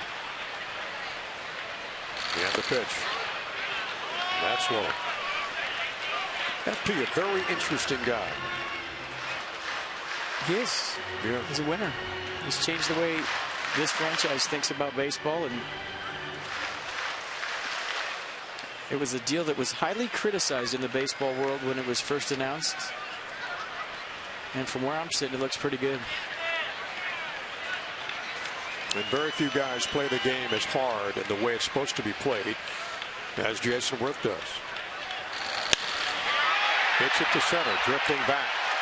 Fowler and back in the warning track. He's got it. And it's a 1-2-3 eighth inning for Tony Sipp out of the Astros bullpen. Rafael Soriano awaits the call. We head to the top of the ninth.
Opportunity. We go to the top of the ninth inning, 6-5 Nationals. And how about Nate McLouth off the bench? The bench guy's getting it done. Seventh inning. Matt Williams making a move, pinch hitting for his catcher, Sandy Leon, throwing Nate McLouth up there in the eighth spot. He drives one deep to left field. Ryan Zimmerman hustling all the way through home plate. Great job on his part because there was some action going on behind him. But Nate McLouth getting it done off the bench, putting the Nats up by 1.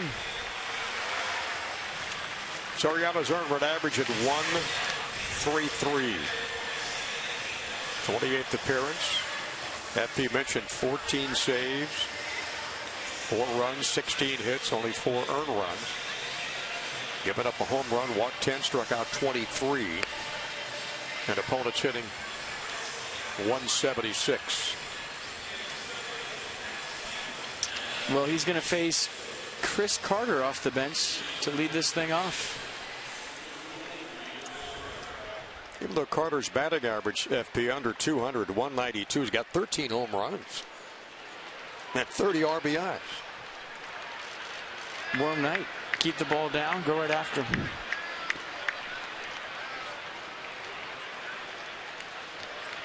And Carter scored 24 times. And the pitch is low for ball.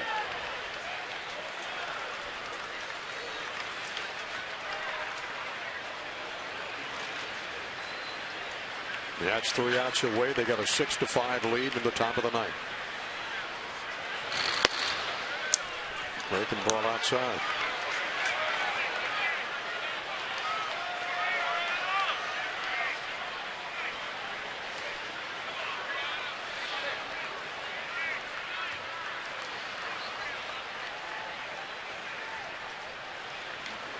And the 2-0.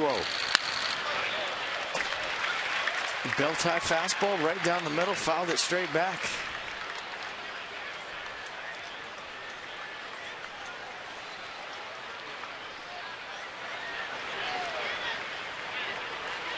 Good look at Chris Carter.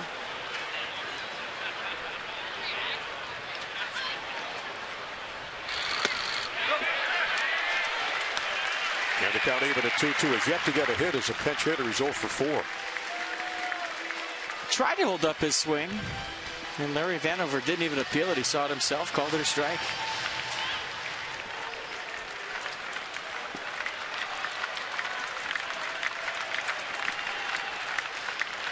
And the 2-2. Popped up behind the plate. That's going to be out of play.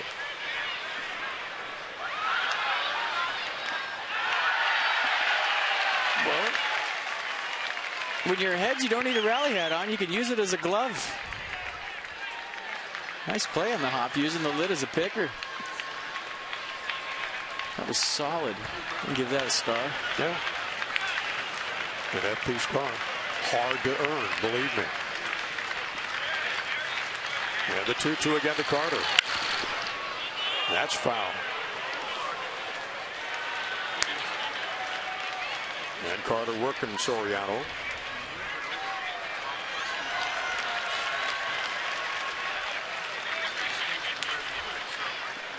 Scoreless relief for Raphael in 24 of 27 appearances out of the bullpen. That's foul back out of play. Last night came in for the 9th. 1 walk. That was it. 6-5 last night. Nats win. 6-5. They lead tonight. It's a dangerous place to live in a one-run game. You're not kidding. Everything up. Picks something off that and strikes out Carter. Boy, nice pitch after. That might have been the best pitch I've seen Raphael throw all year. Late slider, lots of break on it. And in a big situation where Chris Carter just had a pitch to drive, this one looks like a strike for about 58 feet and breaks off the plate late. And a big first out here in the 9th.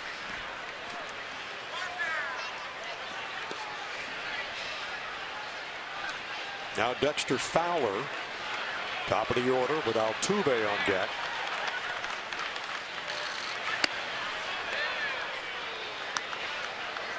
One down, 9th inning. And that guy's on deck. Yeah, that guy.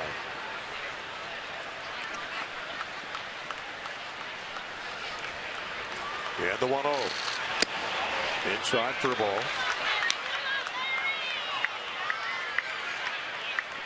Major League hit leader, Altuve. But on Soriano's mind right now is getting rid of Fowler. How to jog back into the dugout to grab a different bat.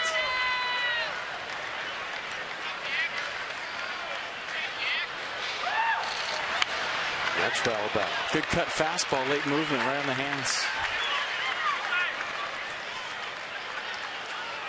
Still battling from behind the count.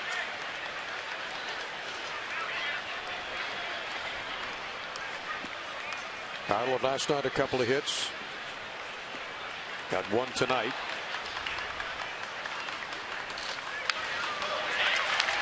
And Soriano battling Fowler, even up the count at 2-2. One out in the 9th, nobody on.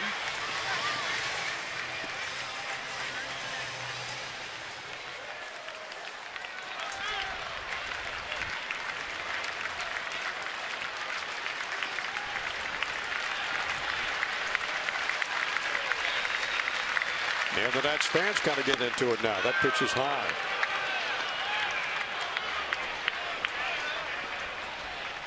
Nats trying to hand the Astros only their 6th loss the last 12 games. Big pitch coming. Dexter Fowler a 1-for-3 night. Count is full. Stays alive, fouls it out of play.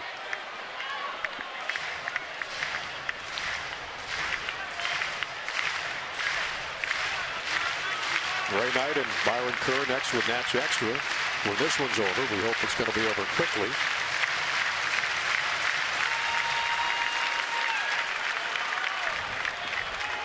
And then Gavin Floyd against Zimmerman, the opener, the first of 4 with the Atlanta Braves. And Ray now will kick things off at 6:30, hand it off to Bob at FP after that. And a huge series if the Nats can win this one. They got a 1.5 game lead over Atlanta in the East. Braves already lost today.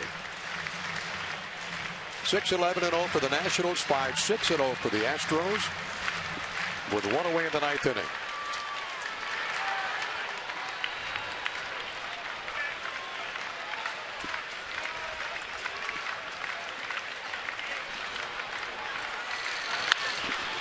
Bouncing ball to Espinosa at second on to LaRoche, and there's 2 up and 2 down in the 9th for Rafael Soriano. And the Nationals 1 out away from the victory and taking the season series. And honor my partner. That was some serious jammage right there by Rafael Soriano. Good pitch. The cutter's cutting. Made 3-4 good pitches in a 3-2 count. And now the biggest out of the night and the littlest guy in the field. And probably the most dangerous of all the Astro hitters, too.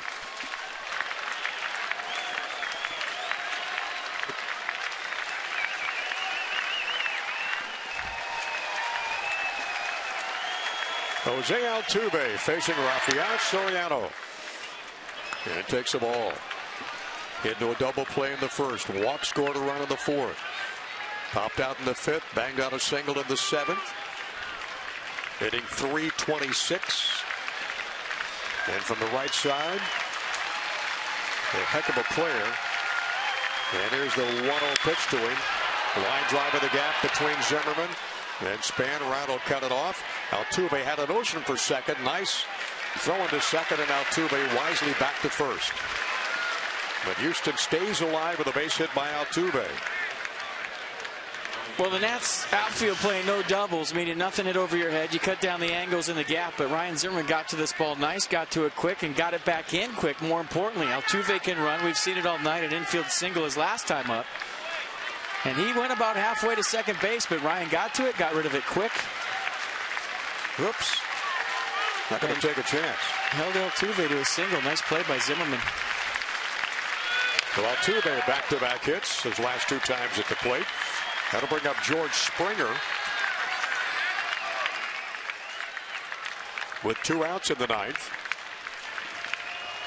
And Springer fly out, hit by a pitch. Walk, has scored a run.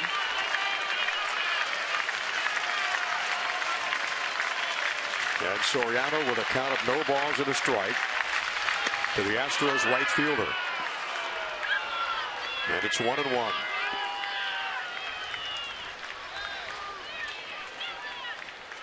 Altuve 24 for 27 at first base. And the rookie Springer in the top 10 among all the rookies in Major League Baseball. And missed on that one badly. I think if you're Bo Porter, you send Altuve right here in a 2-strike count. But he's got 24 stolen bases.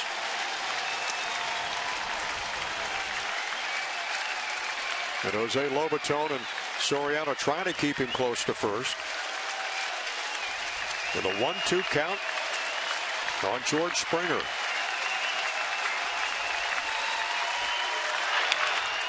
Fouled off at the plate. And Springer stays alive. In the American League, the Rookie of the Month last month. And came up from AAA on April 16th. .248 average, 36 driven in, 31 runs scored. His job to get Altuve around. The Nationals clinging to a 1-run lead in the 9th inning. And the pitch, swing and a miss. And that's it. The Nationals have come from behind. And they knock off the Astros back-to-back nights, 6-5. That's a gutty performance again tonight. You knew if they got in the Astros bullpen, they had a chance. They've been doing this all year, fighting from behind. And the bullpen getting the job done, the bench getting the job done. It's clicking, folks. And the guy with makeup and glasses on says, bring on the Braves. And time to celebrate as Atlanta comes to town tomorrow night. Nationals coming back with a big come from behind 6-5 win over the Astros. That is their 17th come from behind win this season.